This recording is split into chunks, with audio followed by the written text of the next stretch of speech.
They're a pretty good side. They've got great talent and they'll kick some goals. Well, I caught up with Peter Jonas throughout the week and asked him about his side's recent form. We've been very disappointing the last 2 weeks, and we need to turn that around this week for sure. We've had trouble with that all year, inconsistency. We've had a little bit of trouble getting a settled side, but that's really no excuse. I think inconsistency, you've still got to be hard at the ball, and we haven't been that at the last couple of weeks. I mean, I saw that early on, that when Johnny and Gilbert came back, and the expectations was there from supporters and perhaps the players even to a certain point thought that maybe that was going to happen. It was all going to happen because these players come back, and you know, realistically, I kept telling them, well, it's not just going to be those players that's going to make us be successful. Everyone else has got to lift their work rate as well, and you know, so hopefully they realise now that that's not going to be the case. When we play well, when we win the ball in close, I think we've got goal scorers that are capable of scoring goals. Our own ballers, when we're playing well, manage to get a couple, and you know, I think if we just manage to get the ball in close, as I say, we'll find that we'll score the goals. It's going to be a hard game. I don't know how they're going to be approaching it, but certainly our boys, you know, we've done a lot of homework on what we have to do this week, and we'll be going out there and doing what we spoke about during the week. When we play at our best, that we're good enough to beat any side in the competition. When we drop our guard and we're not at our best, we aren't good enough to beat them. So if we play as well as we possibly can, I feel pretty confident we can beat them. And there's the Bulldogs locker room. Stephen, you've been there a few times. I have, right next door where Sturt are getting changed. It's not quite as spacious, I can tell you. There's a little spot that's about 3 metres by 5, but certainly Central District, plenty of room to move in there. Peter Jonas, it's interesting, I was talking to him, David, before the game, and he was saying how much he enjoyed it, win, lose or draw. He's just really bubbling over with the enthusiasm for it, and I think you can tell by listening to him now. Hugh Reimer's back training and looking the goods for them, named today at centre half back. He'll be an important feature for them, and also Damien Hicks back in the side today. And Scott Lee, of course, resolute as always in the back pocket. Plenty of run from the back pocket from him. I'm sure it'll be the same today. Another man who's back in the side is Paul Geister, who's been missing with a hamstring strain since these sides last met. First game back since tearing your hamstring against Sturt in round 6. So it's been a long wait to come back. Is everything fit and firing? Yep, hopefully everything all goes this week. I should have been back 2 weeks ago, but just training at Centrals because I did my driver. I slightly strained the hamstring, but yeah, this week hopefully everything's a go. Must be very frustrating for you watching from the grandstand. The boys have been very inconsistent. Yeah, well, the start of the season they hadn't been losing by too many points. They've been losing a few close ones, only 2-3 goals. The last 2 weeks haven't been quite so good, but hopefully this week everything gets back. The Double Blues had a pretty savage loss against the Eagles last week. Have you had a chance to have a look at the tape and see where the Eagles won the game? I think the boys had a look at last week's game. They probably had a look at it Wednesday night. They usually have it going during training and whatnot in the change room, so you can have a look. But they go through that pretty thoroughly and have a look at the boys. Your defence has been pretty solid for most of the year. You really need to kick some big scores. Yeah, defence has been pretty good. Our attack's been good when we play well. When we're not so well, sort of delivery up to our forward lines hasn't really helped the guys up there. But I think once everything sort of starts falling into place towards the end of the year and we start delivering the ball better to the forwards, the tackle will start to pick up. Sturt midfield, their little fellas and Big Simon Feast have been critical for them. How do you combat them for a win this week? I just think our big guys have to sort of man up, and the other blokes running around have to sort of help them out a fair bit too, sort of cut in front of them and punch them if they're behind or caught out. Yeah, I just think everyone sort of has to do their little bit and help each other. It is a team game after all. Michael Parsons, a couple of big names back, Geister back and Hicks, and Wakeland back into the sort of form that has put him in the state squad. That's exactly right. Really important, those players. Another guy coming back is Daniel Hume. He is just so important about getting the ball. Arnold needs to get his hand on the ball. Hume, Cook, we know, is a great player. And then their centre line of McAdam, Casserly and Swatala. It's so important out here at the Ponderosa that those centre line players get on top of their opposition. It's a pretty quality opposition for them across the centre in Lennon, Atkinson and Irvine. But Central Districts, with their on-ballers, with their centre line players, Geister back at full-back, and Wakeland in reasonable form at full forward. I'd expect them to get a win out here today, David.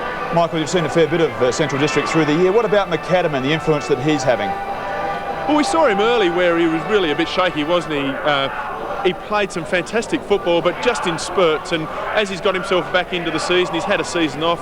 I think we'd expect Gilbert McAdam to play a more consistent brand of football, and I think he's suited to the wing. It gives him some space to move and just show that speed that he still has in those 31-year-old legs, and also the fabulous skills that's earned him a Magarey medal early in his career. And Rick McGowan, Stephen, named as an emergency today, didn't take his place in the side, but clearly good news for the Bulldogs fans. He's not far away.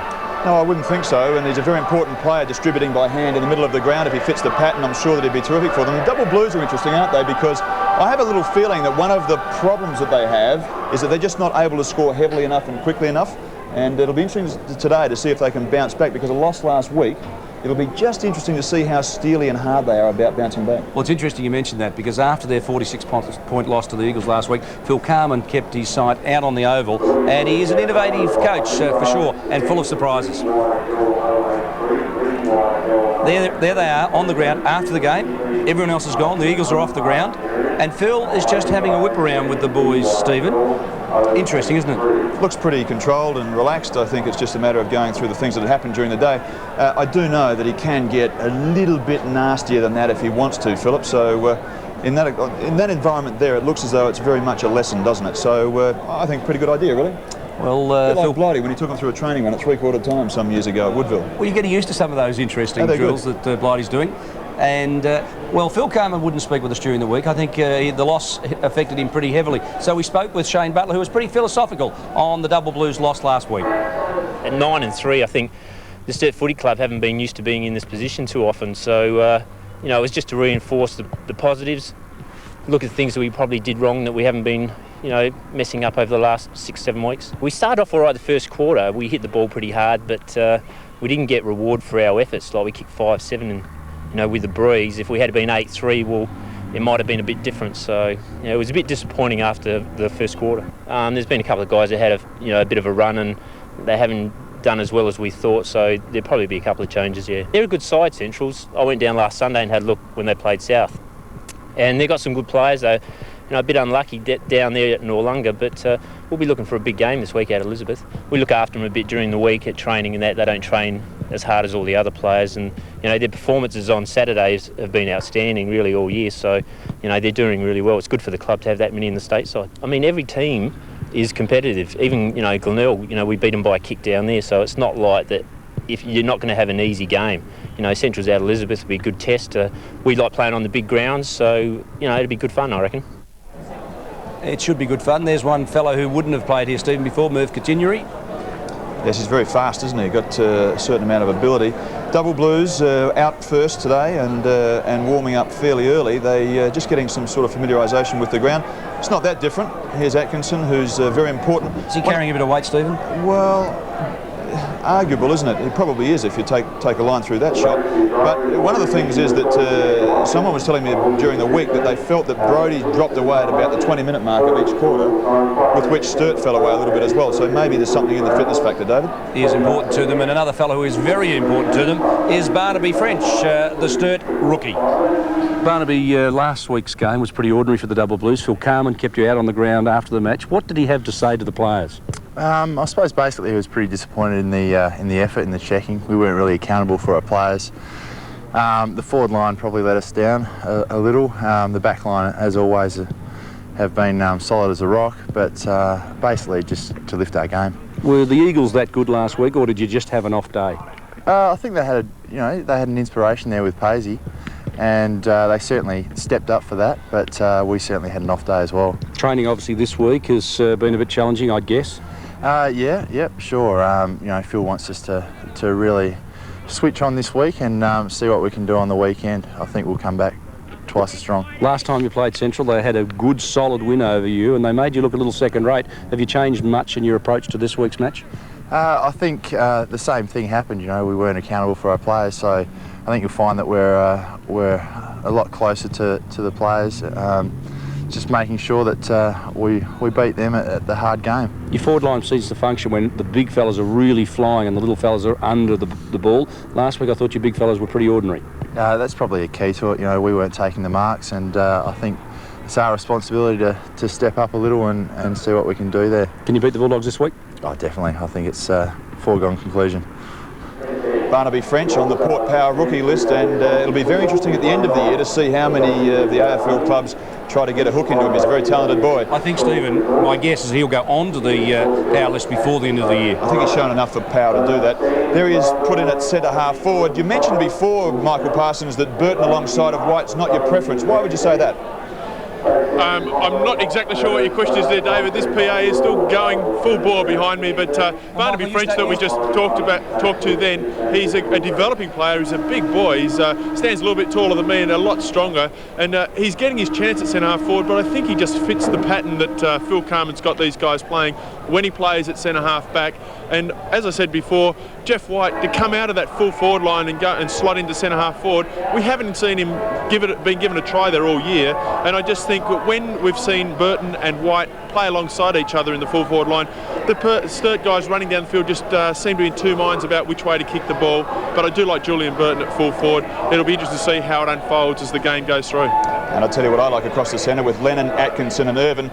Michael Parsons, if you're a clever boundary rider, you would have got yourself sorted out with a little volume switch from the PA at the ground. It's very much common sense. A man of your experience would have done that, Stephen. I'm a beginner at this game. I'm sure next time out here I'll have my little electronic jammer. Okay. Now, Stephen, Huddle, a final chance for the captain. Threadgold, there he is addressing the players. It's interesting. The coach gives the instructions and then the captain deems it necessary just for one last word. But what it always is a reinforcement of what the theme is for the day, or what it is that the coach wants to be delivered. It wouldn't be anything new, and it would simply be a reinforcement of what's been going on. Same thing with the Central District mob. They'll be just talking about those last minute things, sowing the seed. There was an interesting look at what Stuart Lowe had said recently in the huddle, and it was very simply that reinforcement. So last minute words, Tim Cook in the middle there. From the Adelaide Crows point of view, we'd love to see him fire up today and get a few. How close is he to senior selection? Well, going back a few weeks, and I think by Tim's own admission, his form's been just average, but going back a few weeks when we were looking for some drive in the middle of the ground, he certainly was in contention. We go back down to Michael Parsons. Weather conditions, Michael, seem pretty good for this match. The ground looks a little heavy, however. It's a little bit heavy underfoot, David. It's had a little bit of rain on it through in the week, but on the whole, it's in pretty good nick. There's no mud on the ground. Just an ideal day for football, really. The wind is staying away at the time being. There's no sun to get in the eyes. You would expect it to be excellent for the Sturt big guys, and if they can take those grabs, then Central Districts have got some work to do to get a win. I'll put you on the spot. Who are you tipping today? Oh, yeah, right. I'm right on the spot. I think it's a very close game, an important one for both teams. Sturt, as I've said, I'm not convinced that they are right where they need to be right now. Central's coming off a couple of losses. I would think Peter Jonas would have them at the ball, and if they can get hold of the ball, Central's by a small margin. Fair enough. Stay with us, Michael, throughout the day. I'm sure giving us injury updates. We're about to get the game underway. Your commentators, Mark Nayley and Stephen Trigg. Thank you, David. Good crowd here this afternoon, Stephen, in the vicinity of around about 3,000 to 4,000 will be here to witness this game. As the siren sounds, start the first quarter here, Elizabeth Oval, the Double Blues up against the Bulldogs. Big Arnold for the Bulldogs up against Simon Feast, the Bulldog one. He gets his hands to the ball first, Castley quickly onto it, gets his kick forward. Support here through Cook, running on his left leg, kicks it high into the forward line, the leads come out, good mark taken out in front, good start by the Bulldogs. And that's exactly the start that Peter Jonas would have wanted. The Bulldogs, when they get on a fly, and I think they always look a little bit better with Wakelin in the forward line. He can play at fullback, he can play forward. But Conway has been disappointing for them this year, and I think that's one of the reasons that the Bulldogs haven't kicked a big score. Wakelin lines up, puts it on its way. He's quite happy with the kick. The umpire is as well. He puts up his two fingers. It's the first score for the afternoon and Wakelin's first goal. You talk about players who are keys to a side. I think this fellow is one. They've got others, of course, but they really missed him when he went to have that knee reconstructed. He's only been back a few weeks, now just coming into the sort of form that the Bulldogs would want. But look at Cook. That's where all games are won and lost out of the middle. And the centre clearance was just centimetre perfect and hit the full forward right on the chest. Well, a dream start for the Bulldogs at home, round 15. And Simon Feast, one of the mid-season favourites probably for the Magarey medal. Richter can't get hold of it, tackled and dragged to the ground. We'll have another bounce. Johnny Richter's been around forever and went away to Perth with work, came back, slotted straight back into the side, and the Double Blues can be up near the top of the table is terrific for people like John because he had a long time struggling with it. Feast, deft, little backhander. This is Geddes in the middle of the ground. He gets besieged and we'll have another bounce. Bit slow to get up. Umpire blows time on and then gets it back from Geddes, who also has been around for a few years, recruited in '91 to the Crows. Didn't get a game, but certainly has played pretty well for Sturt over the last 7 or 8 years. Feast again. He can't get it away. Atkinson's in there working hard and he gets a free kick. Now, how often you see that? The umpire says, well, I've had enough of this. Let's just give a free kick and see if we can get it open. This is Powell. Former Panther in the middle of the ground to within about 35 metres of goal. It's punched forward. McAdams there handballs it off and Saywell clears for the Dogs. Cook's over the ball. Burrowing early, trying to get the handball out. The Sturt defence, or forward line in this case, very strong to keep it in. Mark, I'm just having a look at the double blue forward line. They've got Barnaby French in a forward pocket instead of White, along with Burton. So maybe Michael Parsons was onto something. White seems to be out at centre half forward or roaming across half forward. It should be good to see how those two players perform this afternoon. Fairly disappointing, the big men for the double blues last week against the Eagles. Quickly, that was Twitt onto the ball. Coming across, a chance here. 43 is Watala. Up there with White. Good hands and tied by young Stephen White. Back to Twitt, back to Atkinson. Atkinson throws the ball forward. Chance for the Bulldogs through Castley. Goes back further, trying to find Sturt. A chance here for the double blues. Bring up their first major in Geddes. That's his first goal and he's pretty excited about it. Now that's just a classic example of when the double blues are at their best. Geddes likes it, coming down from defence. He hasn't kicked a goal this year, but he has kicked 30-something in his 114 games, Andrew Geddes, so he knows how to kick a goal. And Stephen, I suppose you would have liked to have seen Geddes in this sort of form with the Crows. He just couldn't find his best form there, but he has come back to the double blues and played some pretty good football. Oh, no doubt about that whatsoever. He's a very talented player, perhaps just not quite the build or the pace at AFL footy at the time. It's 1 goal apiece, just on 4 minutes played. Arnold gets this one down. Double blues clear it from the middle of the ground. Now we've got a foot race on. Far side, Scott Lee's going to be tested out. Twitt gets there first, hands it back. Looked like Weatherall far side, and his kick partly smothered. No, out of bounds on the full. That's the type of game that the Bulldogs will play all day. They'll just harass the double blues. If Sturt can get their running game going, Central could be in a lot of trouble, and I think you'll find that there'll be a lot of bullocking work by the Bulldogs, and the double blues, I guess, will try and play on and run it at all costs. The ball to be thrown back in. Just forward to centre for the double blues. Up high, White. Couldn't quite get his hand on the ball. Chance here through Powell. Which way will he go? He goes back further. Chance through Weatherall onto his left leg. Puts it towards centre half forward. Double blues players spoil each other. Chance for Atkinson. Going to play it loose in the forward line. Couldn't quite find Burton. And the double blues are safe to defend. They go out wide. Chance here through Arnold in front. Feast at the back. Neither player could take hold of the football. Cook's in there as well with Weatherall. Weatherall comes in board. Goes back to Big Southern Feast. He too on the left leg. Kicks it towards centre half forward again. Chance for McAdam. Quick hands. Gives it back to Holm. His first game back since injury is Daniel Holm.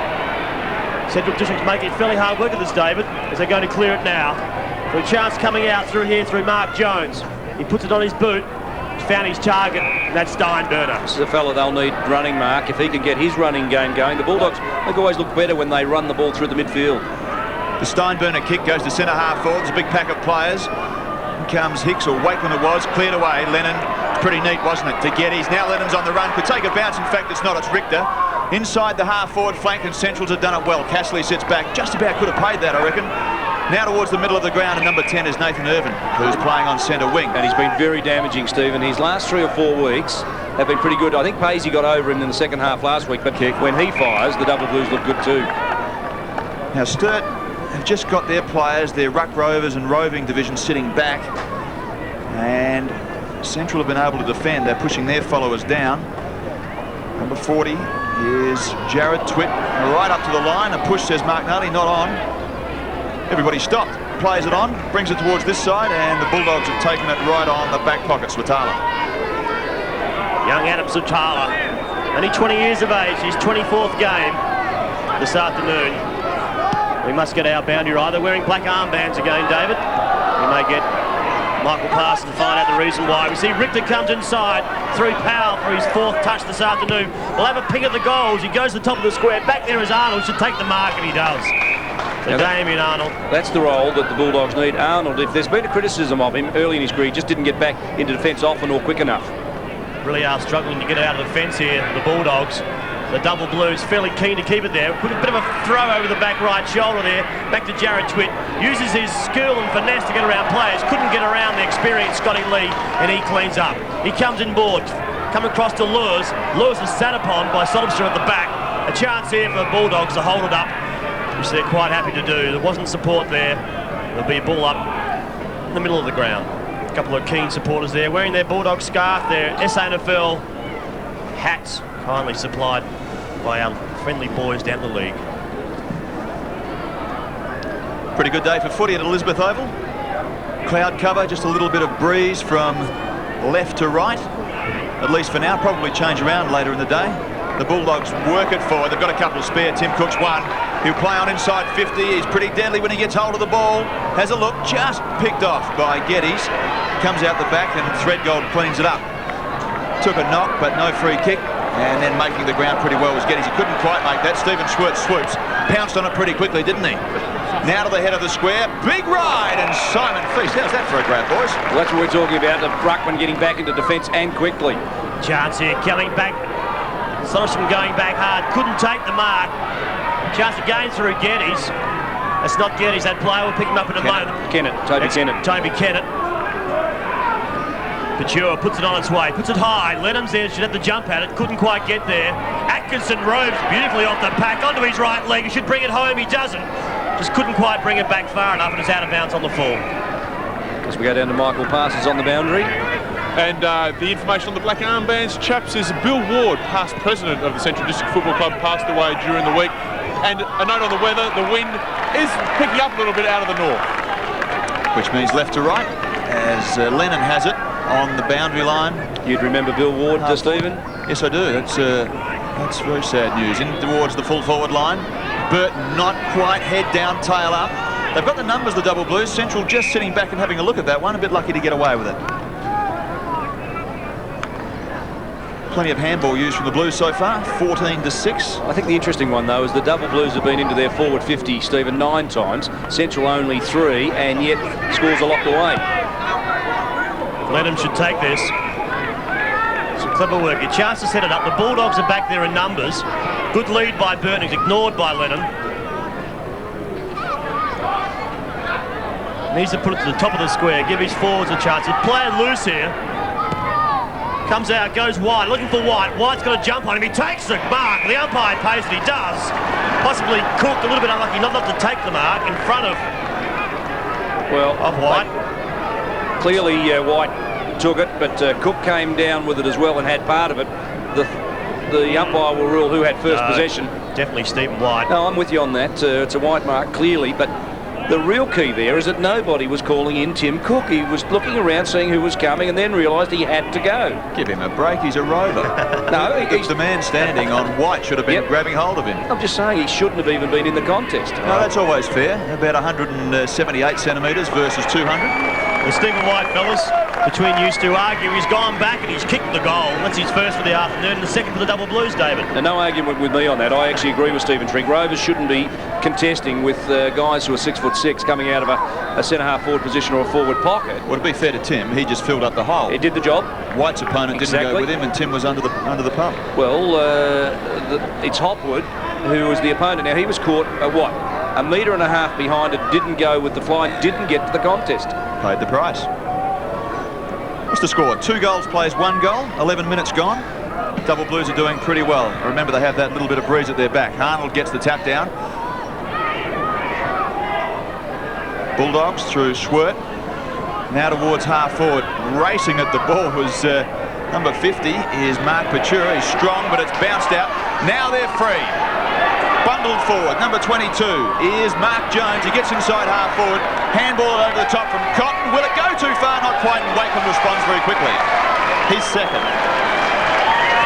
That is clearly a team goal, and that's the sort of thing that a coach loves to see. There were 3 unselfish players handling the ball over. Jones could have had a shot. Cotton could have had a shot.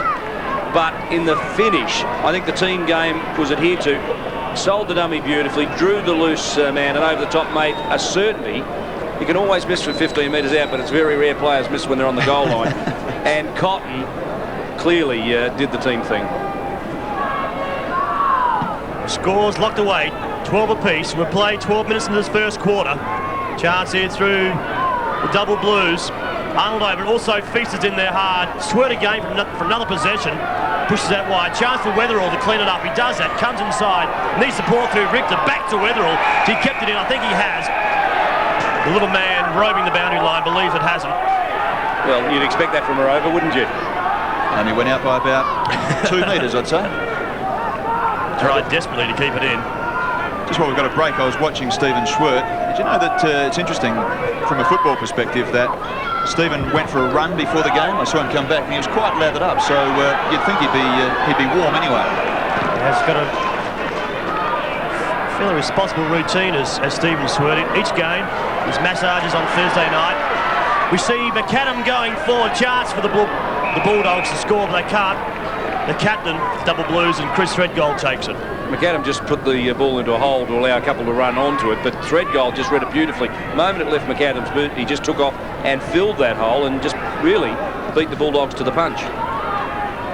Threadgold, his kick comes towards the close side here at Elizabeth Oval. Grandstand side, it was taken by Kennett. Pachura sweeping handball across the top to Lennon. Now they've got one spare. Lennon, plenty of time to measure it, kicks very nicely. Old Butterfingers down there is Burton, he couldn't take it. Turns his opponent inside out though, okay, from 55 metres.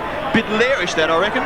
And it's marked on the back by number 11, who is Hugh Reimers, and did it pretty easily. Coming back to something like some good form, Reimers, after not being able to fulfil his commitments for the pre-season. Out to Arnold. Good duel this will be this afternoon. Seeing Feast up against Damien Arnold. Real test for Arnold here, isn't he? Because Feast, you've got to say, is the measuring stick in the competition. Yes, I'd agree with you there, David. Simon Feast is having an exceptional season of this NFL football. Arnold has been tried in a few positions this year. At full-back at some stage, also up forward. He's in the ruck this afternoon. A couple of fairly big mobile characters. We see Brodie Atkinson, the reigning Magarey medalist, this competition. Lennon backs himself, goes for the grab, twits there, but old Einstein back to him again. Which way will he go? He comes inboard, around his body, chance for French, couldn't take it. It's out of bounds, so it'll be a throw in the 14.5 minute mark of this first quarter. Einstein. Jared Twitt. Oh, yeah, right, okay, yep. I thought you looked at David when you said it. No, he has a penchant, Mark Naley, giving players nicknames, and Jared Twitt became a Mark Naleyism to Einstein. Very logical. McAdam is there, so too a couple of other players, including Sean Chambers. Is that holding the ball? Yeah, well, the double blues were certainly thinking that way. We'll have a bounce down on the far side. Score check, 2 goals apiece, and as much as anything, at the 15-minute mark of the first quarter, have the impression, don't you, that these two sides are pretty evenly matched up? Yes, we saw them round 6, 38 points then, but I thought when you look at the two teams on paper, man for man, they probably man up identically. There's a bounce down on the far side. It's belted forward from the Dogs. That's a push in the back. No free kick paid. Just a little bit messy in patches here, and then every now and again we get a bit of free-flowing movement. In there working hard is Powell. That's what you need to do. Keep feet, get hold of the football. Turns, gets himself on the straight. Inside half forward, and Barnaby French takes a blinder.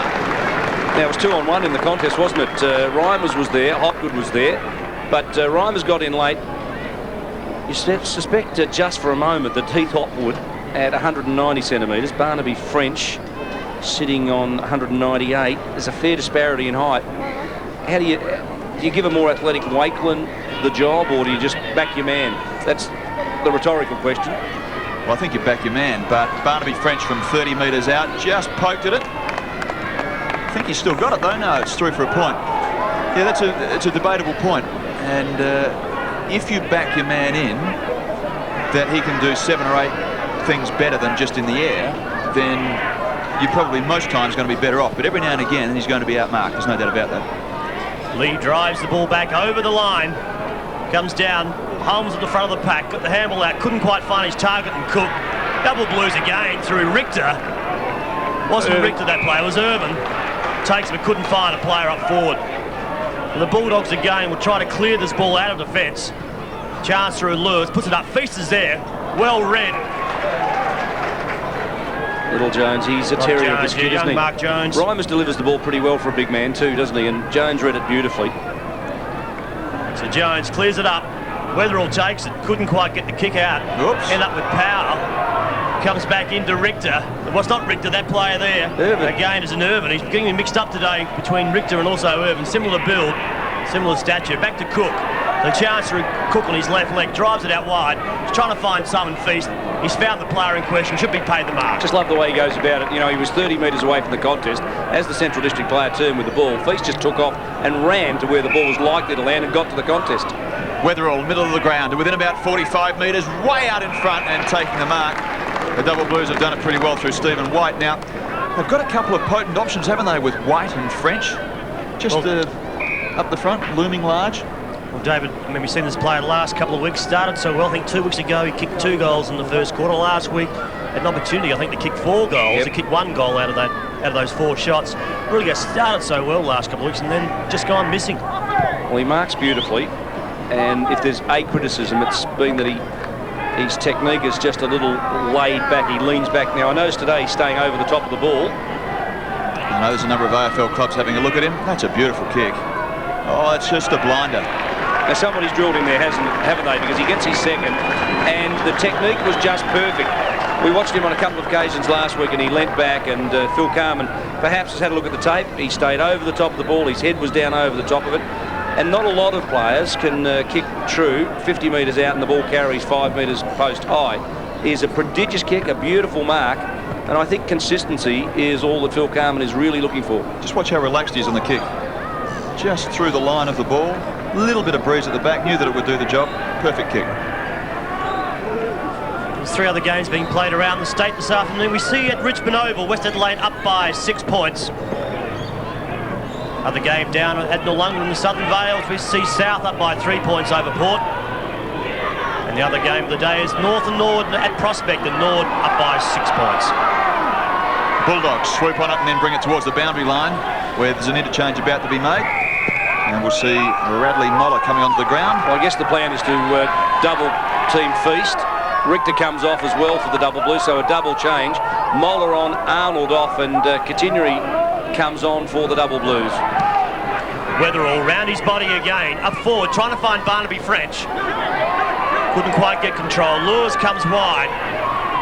Chance here through the Steinburner. Needs the running play. He's got out wide. He found his target. He has this time. Good mark by Lewis. Terrific kick that.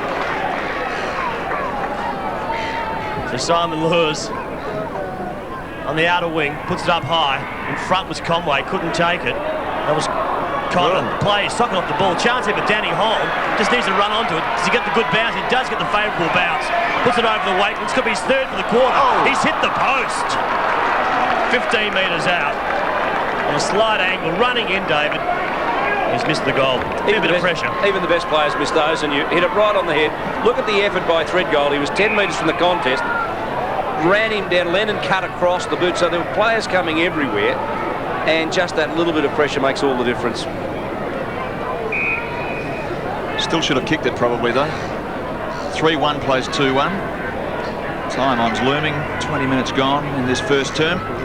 A very close affair. That's a beautiful kick from Threadgold right to the middle of the ground. It sneaks out the back. A little handball might have been on there, but instead they tried to play it on. Now they work it towards the boundary line, where all of a sudden Lennon appears in the picture. Sweeping handball. The little legs pumping. Reminds me of Mark Nailey back in the 1980s. And he gets a pass away that finds Burton on the 50-metre line. Watch out, he's going to be off. From 55, Julian will have a crack at it now. What bets here, gentlemen? What chance? A little bit of breeze from left to right, remember? Now, what was he, 23 goals, 7. So he's been accurate. Left post required on this one. And if he took a leaf out of Stephen White's book, he just kicked through the ball and just planted out of bounds on the full. No problem at all. That's why he doesn't kick many points. Just misses by a long way. What a ridiculous thing to say. No, Julian, you've got to apologise for that. He's been terrific for them this year. He has given them a real commitment at the ball. Some thought that he was perhaps a bit overweight when he left Port Adelaide. He's got himself very fit, this year and last year, and the Double Blues are reaping the rewards. Hopwood brings it back in. Castley, the smallest player out there this afternoon, takes a good overhead mark. On Atkinson too, by the way. Yes, he is. He's picking up Atkinson, tagging him this afternoon. Going back well with great courage and commitment was Bruce Lennon. Chance here for the Bulldogs to bash it and crash it forward. They've got a chance with Swatala. Good hands and tight. Coming to ground again. Now, Hole will be taken to the ground by Lennon again. A great second, third effort. Continue's there. Oh, dear. Excitement of young Mervyn. Muffy Continuary. Disappointing that, because the really tough hard work was done by the Double Blues on the Bulldogs. Just when it sprung free to get a reward, the umpire pulls it up. Well, you're going to bring your soft AFL umpiring to SANFL now, are you? One free kick in today's match so far, so we're not going to see a lot of easy frees earned today. No, that's fair enough, and to be fair to the umpire, caught on the other side, he just couldn't quite see it. John Platten sitting in the box with Peter Jonas, who's bitten the fingernails down to about the third knuckle. Punch forward, Lennon. Do you think he's had some action early? Bulldogs sneak it forward, and Tim Cook got his body behind the ball, then pumps it about 50 metres down the ground. Just a bit of hanging on going on there, I reckon.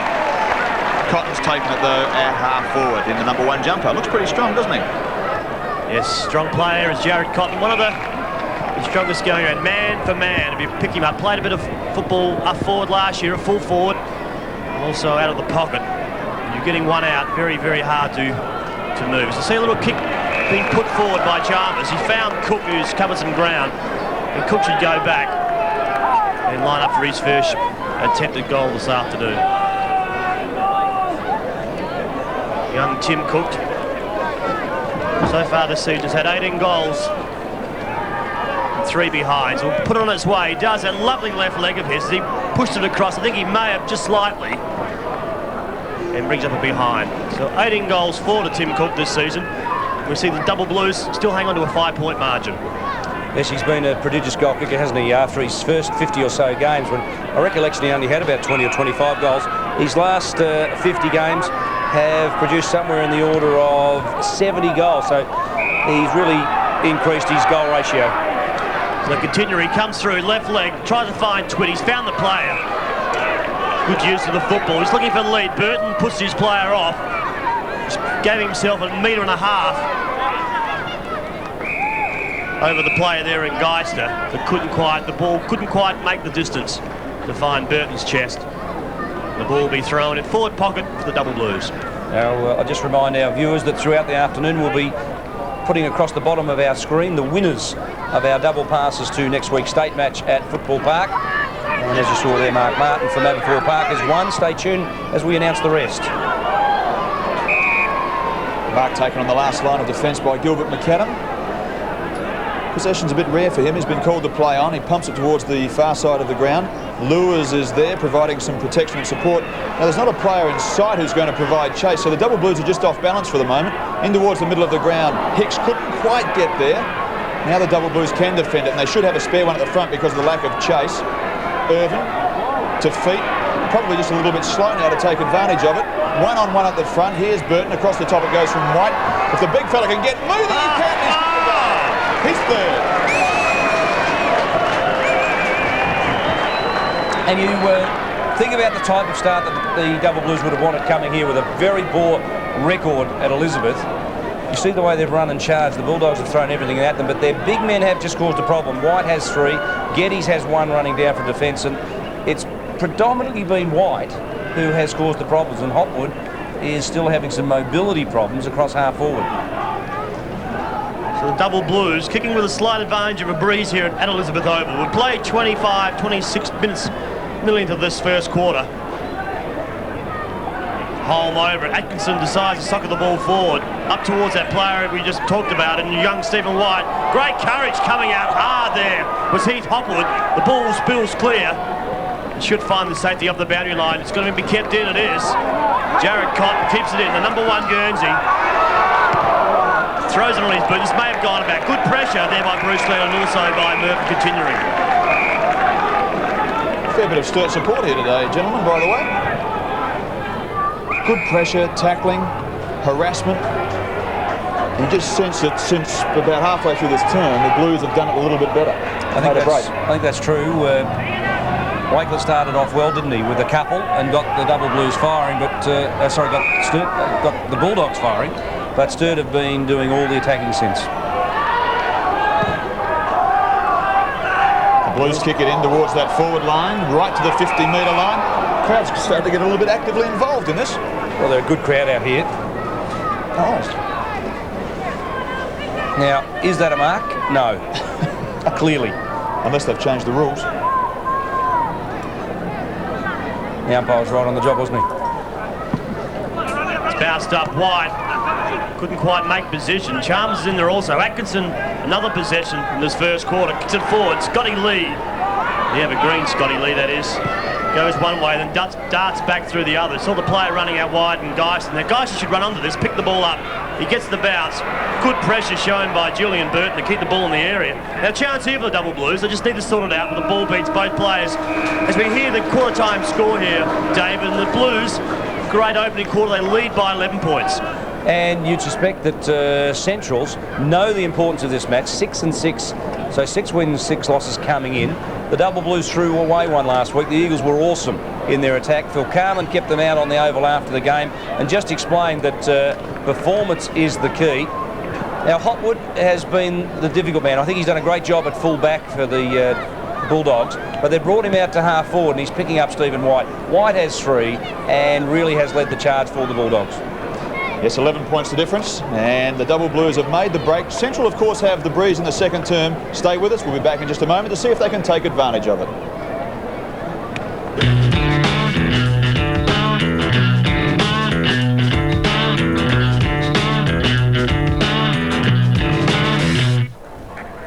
And we hope you're enjoying this at home. Stephen, are you enjoying it? A little visit back to the SANFL? We're absolutely delighted. It's a great game, actually. Well, how does the standard compare, say, to a couple of years ago when you departed the scene to go off and take the media role with the Crows? I think it's maintained its level of excitement and intensity, and that's not just speaking it up either. I really think it's a very entertaining game, and the games that I've seen this year, a couple of night games, the Norwood Sturt night game, Central Sturt night game, they've been terrific. So it's very, very tight. Tell us briefly, we talked to a few of the clubs about players coming back to the clubs, but how is it at the other end, from the Crows' viewpoint, managing players coming up from the State League clubs to the Crows? When did you last hear an issue about it? No, it's been a while, but simply because I think the clubs get used to it from both ends, and you get accustomed to it. You know what the drill is. The players become familiar with it, and the relationship between the AFL clubs and both franchises in this town and the SANFL clubs has been excellent. Now, is this the time of the year when the Crows look at pruning their squad for next year? You're starting to look at recruiting for next year, and who are the players that will be delisted? It's probably it's fair to say it's an ongoing process, but certainly from about mid-season you start to look more carefully at your list, who's available, who's not, how the list should be paired back. Keep in mind also, David, that the lists next year will go to 40 instead of 42. And the so year how many after you have to prune? You have to prune 4. 2. The lists go back from 42 to 40. Yeah, but you have to delist 4 or trade 4, don't you? That's and correct. Then you have to take 2. That's correct, but the finality of your list is that it finishes at 40 for 1999. That's right, so really, under the AFL guidelines, you've got to go to right, split 4 hairs. players. Well, I hope you enjoyed this match as we are here, and I loved the Bulldogs getting away to a flying start with Wakeland goaling. He got a couple early, and I thought he'd set the tone for the Bulldogs. Wakeland led. Well, that was beautiful, wasn't it? Well, he did. Movement out of the middle was very good, and you think, oh, it's going to be their day. And really, I think the double blue started to get on top in the middle. Cook got them away early, but then Atkinson, I thought, got on top of Casserly and started to fire them up from the midfield, and that is as good a mark as you'll see. I just wonder, whether or not the Bulldogs have got it right with not playing man for man on Feast, because his ability to float at the back and just read the player, kick and a half behind the game, has allowed the double blues just a little bit of poise when he gets hold of the footy. So one option, of course, is to put your ruckman Arnold on him, but they've elected to play him back, and that was Wakeland's second goal. The first one, of course, was scored 20 seconds into the game. Powell's been very important for the double blues this year, and he's driven them forward. Now, Barnaby French, we mentioned it at the opening of the show, I'm sure he'll be on the Port Power list before the end of the season. I don't think they'll run the risk of losing him to another AFL club. Well, I can say with some assuredness that if he doesn't finish up on the power list, he'd be on some other AFL list before the end of November. There's no doubt about that whatsoever. He's a very exciting player, as is White, who's kicked 3 goals. This one off the ground shows his versatility. Couple from the air, a couple long goals, and that one was just a beaut, almost a Rovers goal. So we go down to Michael Parsons on the boundary line. I think that Peter Jonas would have revved up the Bulldogs for sure. He may have revved them up, David, but he's done it very quietly, really quiet in the huddle. Peter Jonas just spending some time talking to his rucks and moving amongst the players, talking to them quietly. If I didn't have to rush over and talk back to you guys, he might have got a bit more excited towards the end of his talk, but really it was quiet in the Central District's huddle, and he's reasonably pleased with what's going on. Phil Carman, again, spent some time talking to his rucks. Was a bit concerned that Julian Burton was leading to the pocket and then the ball was going there just about every time. He would rather see Julian Burton lead and then the longer kick come into Barnaby French. That's what he's there for, and they'll be looking to do that this quarter. Also, is very pleased with Stephen White's performance at centre-half forward, and I think you might find this quarter that he'll actually rotate that position with Barnaby French as they kick into a breeze that is only probably a goal advantage down to the right-hand side of your screen, and wants them to play on this quarter as they run it into the breeze this quarter, David. Thanks, Michael, for that. The quarter-time score board here at Elizabeth Oval shows Central District 2 goals 2, Sturt 4 goals 1, and goal kickers for the double Blues, Mark. White leads the way with 3. Yeah, we see a good opening by Stephen White. I mentioned through that call how the last couple of weeks he started so brilliantly. So just cross our fingers and hope that the young fella Stephen White can continue. But David, the stats, you know, fairly even. I mean, the kicks are pretty even, only 4 between the two.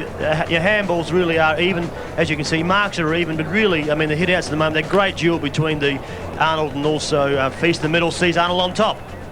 As we go down to Michael Parsons on the boundary line. And with me, the coach of Central Districts, Peter. Reasonably happy with this quarter. What are you looking for going into the second quarter? Yeah, I think just try and use the ball as the same as what we have in the last. Even though there's a little bit of breeze now, I think sometimes you can fall in the trap of thinking the breeze is going to do the work. So we're just going to make sure that we continue to use the ball, be nice and direct, and just hard at it. You know, that's what I thought we were in that quarter, which was good. Excellent, Peter. I'll let you get back up in the box and talk about it. Thank you. Thank you, Michael. Thank you, Peter. At Richmond Oval, West Adelaide and the Eagles shows that the Eagles trail by 7 points, and South and Port at Noarlunga gives a scorecard that shows that South and Port are locked in battle as we start the second quarter here. We'll give you those scores in just a moment. Your commentator is Mark Nailey with Stephen Tripp.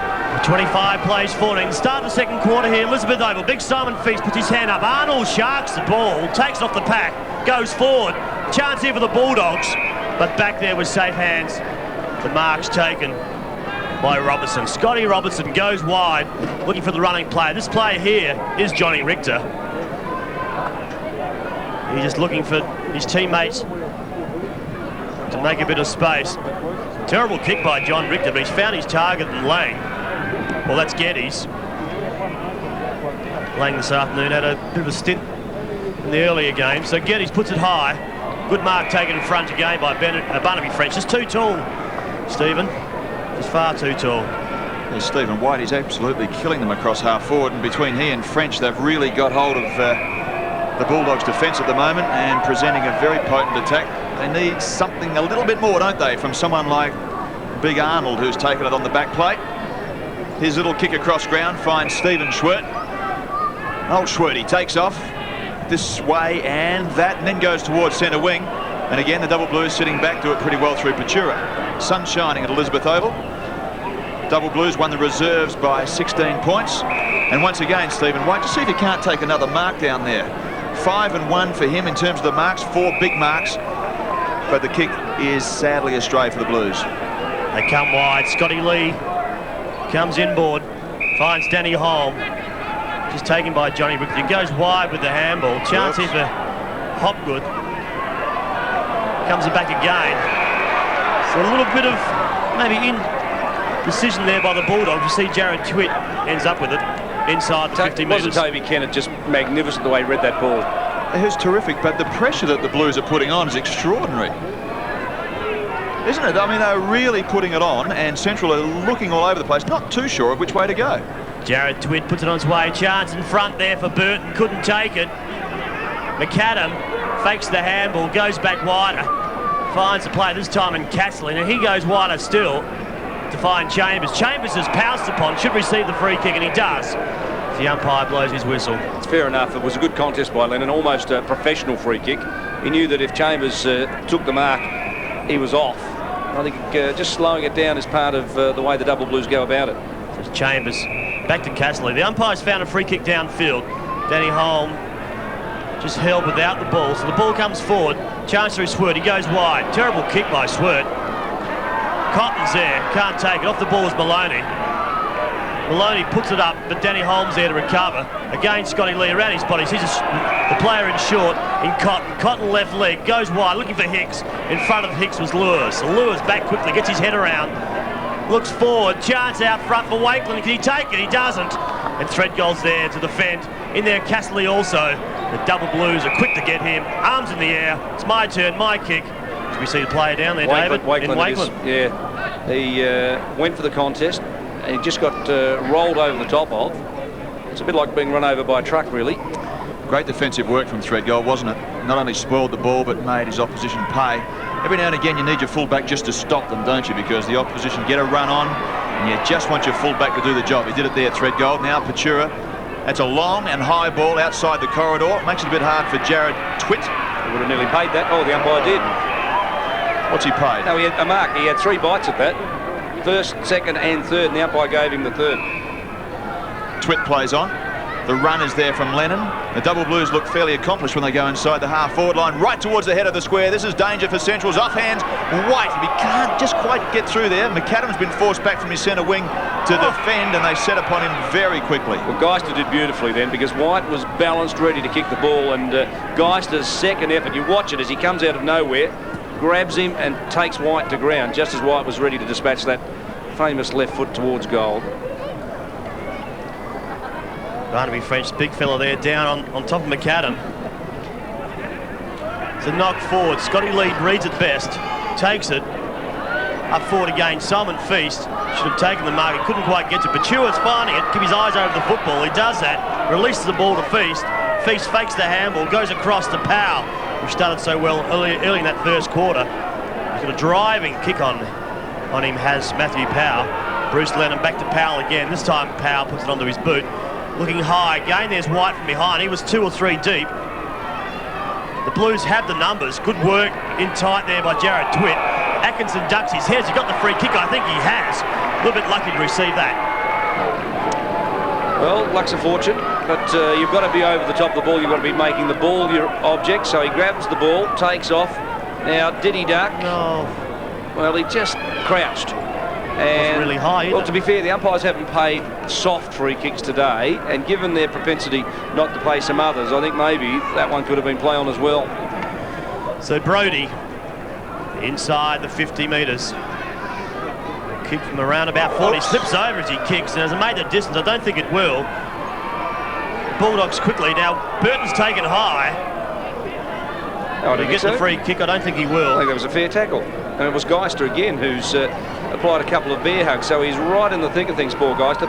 First game back since missing after round 6. Would have hurt Brodie Atkinson, that. Straight onto his backside. I think the Bulldogs would probably be trying to shove this one through. They can't do it at the moment. Barnaby French is in there working hard. Gilbert McAdam's been forced back, and he's again at the bottom of the pack. I think those kicks, Stephen, hurt your pride more than they hurt your body. I mean, you're just embarrassed that you've lost your balance and lost your footing. We actually saw one hurt Michael Long, if you recall. Yeah, knee. 18 months ago, so the most innocuous things can hurt. Brodie got up very, very slowly. It's one towards the boundary line. Gilbert's in there doing some work, the 89 medalist. Oh, and Johnny Richter's been upended. He would hate that. Stephen Sturt. Across the face of goals it goes. The run from Reimers is pretty good. Now he's inside half-back. It's a beautiful penetrating kick to centre wing, and Hicks presents okay. Couldn't complete the mark, though. Too high. And another one too high. Well, at least they're being fairly consistent with it. Chambers worked hard for it, didn't he? He did work very, very hard. Now in within about 30 metres of goal. It goes across the top. Who's got the legs? Old Simon Lewis. He's going up and down on the spot. Left leg, wheels it back. Hicks, Wakeland it is, around the body, and has got it for a point. Missed. Didn't say what it was, just said he's got it. Nobody was being critical, don't get defensive, but Swatala was good, wasn't he? Chambers played on quickly. Swatala, for a young fella at 20, has enormous penetration in his kick. That's a good contest, but who held who? A bit of both, I think, and the umpire said fair enough, 50-50, we'll play it on. So a 10-point ball game here. We've played 7.5 minutes into the second quarter as Chris Threadgold brings the ball back, drives it out wide towards the grandstand, the members' grandstand in Elizabeth Oval. Great grab by Simon Feast. 4 under 1, and if he didn't take it, they're in deep strife, but it was very well done by Simon. Chance here. Toby Kennett goes over it. He kept the ball in, he hasn't. Put you on the spot, Stephen. Question without notice. Feast, is there a job for him, perhaps in defence for the Crows? I think given, let's just talk AFL instead of the Adelaide Footy Club. In AFL footy, you would think that there's a place for Simon Feast in terms of key position. Yes, I tend to agree with both of you players. But Simon Feast is around the mark. We see Cook go forward, drives it long. Has he made the distance? I don't think he has. He's across the face of goals also. And going back there is Chris Redgold, the captain for the Double Blues. So 16 plays 25 here. 3 other games have been played this afternoon around the state. We see West Adelaide by 7 points at Richmond. Down in Noarlunga, no doubt South will be leading by 9 points. An interesting one. And Nord just hanging on to a 5-point margin. Big game for North Adelaide, isn't it? It's at half-back flank for the Double Blues. Centrals work it out. They've got that zone working pretty well, the Bulldogs. They've managed to keep it in and not allow the through traffic. Well done, Threadgold. Weatherall, half-back flank, pumps it towards centre wing. Smack bang on centre wing it is. McAdam in between a couple of Double Blues, played on. I think the umpire said it was touched. Geddes, nice little touch. Weatherall again, number 6, when his legs get pumping. You can hardly see the movement. Well done by Feast. He's got over the shot. What good courage he's got too. Lennon provides the link once more. Loves centre wing, and Julian Burton takes it about 1 centimetre above the grass. And he's a bit more important to the Double Blue forward line than people give him credit for. Mark Nayley says that was a half hop. But the good thing about being a forward, you just make the umpire think you marked it even when you haven't. That's the type of character they are, forwards, aren't they? They get I'd see that again in slow motion. I'd reckon it was a bit of a half volley by Julian Burton. A lot of car people involved in footy clubs, aren't there? Well, I love Volvo with the Blues. Love to have Volvo sponsoring me. Holden with the Bulldogs. Toyota with the Crows. And that kick has just gone astray for Julian Burton. 23-7 he had going into this game. He's kicked a couple of points. Well, I'll just need to set you up, Mark, whether this is actually a mark. Let's have a look at it. Slow it down. No, you're right. No, you're not a bad judge, are you? That was a good call. Back to the game. As Atkinson needs support, he goes back further, puts Weatherall under a fair bit of pressure. Weatherall, fairly cool little customer, fairly balanced as young Tim Weatherall. He's found his players. Quickly on to Twitt. Now Twitt inside 50, puts it high. They need a marking forward up there. Burton uses his strength, couldn't take it at the end. Comes back out to Steinburner. So the Lager, he's onto his right leg. Brings it out. It's only Simon Feast out there. Barrage of Blue Guernseys, but good work by Lewis to keep the ball in play. Going back hard now. Robinson over the top and should receive the free kick. Used his footy wisdom pretty well. Knew the player was coming in behind him, just fell over the top of the ball. Look, it just collapses at the knees and they got no choice but to come over the top of him. Feast intelligently spoiled it forward. Powell's the recipient of it. A little bit of time. That is a punchy pass. And Stephen White takes his 5th mark for the day. Left leg. Now, what's he going out there for? He's going where Phil Carman said not to go, so I wonder what will be said there. Well, now, the thing is, you can get the footy there, but good luck kicking a goal. There's just no point. He had Barnaby French squaring up, and I don't even know why Burton was leading there. Well, you've got, as you say, Barnaby French at about 200 centimetres in front of the goals. The option's fine to present it, but to use it, perhaps not so smart. Prove your coach wrong. Kick the goal, Julian. 45 metres out. Just offline. But even if he kicks that, Phil Carman has been very keen on team rules, and that is not a team rule. He will be bitterly disappointed just with that split bit of play. Scotty Lee to bring the ball back in. He's got a short player, a player in short in Stephen Sturt, the gloved one. Now, hasn't he been terrific for them this year? His early season form was just dynamic. 30 years of age, Stephen Sturt, been around for a while. He'll play to his 35 with his fitness level. McAdam should have taken that mark. Umpire indicates his play on. Hurts me to say this, but Gilbert's really out of sorts today, isn't he? He's normally fluent and clean, and he's just a delight to watch. He's just having one of those days, 6th possession, so he's finding the ball, but gee, he's made a meal of every one of them. He's playing a without the confidence that we've normally come to expect from Gilbert McAdam. Double Blues good in tight. Ball goes forward. Burton be over his head. Geister goes for the safety of the boundary line with a punch. This time he flicks it that way. Still hadn't found it. In there is French. Handballs it back to Geister. Now Geister quickly onto his left boot, kicks it forward. Lennon's there as well. Arnold flicks it back. You can see Cotton's there. So Cotton wields around, back on the left leg, comes inboard and finds Cook. That kick had to be absolutely perfect. Sandwich between two Double Blues players. Certain amount of confidence from the Blues at the moment. They've got central rattled. Cook gets it back after they mess around with it, and again they come wide. Obviously not a provision of some strength through those key forward positions, because they have this propensity to want to go wide at the minute. Now towards half-forward flank. There is Lewis. Now quickly it's Jones. Sits for him absolutely perfectly. Petura's there, but Jones... it was a fair attempt. It's a good shot at goals. And he kicks as many of those, Stephen, as he misses, because he just has a go at them, and his goal sense is quite terrific. He is a true goal sneak, and I think a better quality player than a lot of people give him credit for. The sun is blazing behind the hill. That's Southern End there. The Central District cheer squad. Love there. Now this is interesting. Continually on, and Barnaby French off. He's taking French off. Possibly get a little bit of run through. The ball's been inside the 50-metre times on 30 occasions so far in this game, as compared to the Bulldogs 13. So possibly Coach Phil Carman just believing that ball's coming to ground, but the Bulldogs taking it away far too easily. Toby Kennett spent some time on the Crows list, quality player. Yes, he just seemed to lack a bit of confidence when he was there, Steve. He lost his way a bit. Seems to be coming back nicely now. You might have another look at him. I think that's a fair comment, losing his way at the time. John Richter. Because he was a terrific kid, and he went backwards in his time at the Crows. And some kids just are comfortable, and some kids really just come on and are beautiful, and some go backwards. And he was one, Toby Kennett, that went backwards, I feel. Backwards? Well, the development, they just, I don't know, they go in as pretty good players with some reasonable ability and confidence, and they just seem to lose everything. Here's Jones again. Kicks a very ordinary one. Puts Hicks under a lot of pressure. It was Wakelin again. Very similar to those boys, as Feast just sits back again, does it very nicely. He pushes it towards half-back on the far side where Geddes is there. Finds some space, but John Richter didn't have the momentum up, but Stephen Schwert did. Middle of the ground there's a player, so too there's one across the top. Just not finding the body at the moment, are they? Steinburner. Swatala's there also. And the Bulldogs work it up towards half-forward, but again, they're a little bit wide of the mark, aren't they?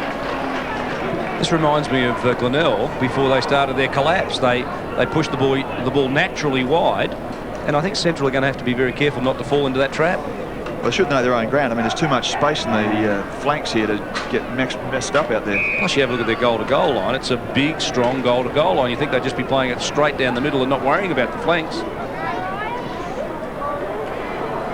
Ray Cotter waiting for his first run of the afternoon. We see Jimmy Cook will line up, kick from just outside 50. Gets fairly close to the man on the mark, and Brodie Atkinson, who's got a driving boot on him, he has, Tim Cook. Couldn't quite keep the accuracy, and it's gone through for another behind. So 6-2, the Bulldogs play Sturt 4-3. 3 points to Cook, Stephen. 3 points, that's right. And he'd be disappointed with that, because just a couple of those would have put Central in much better shape. Short pass.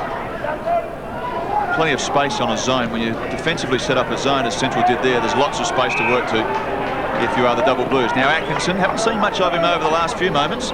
His kick to the far side is his 8th. But interestingly, and I know we're starting to say it a bit, but they are going wide both sides, aren't they?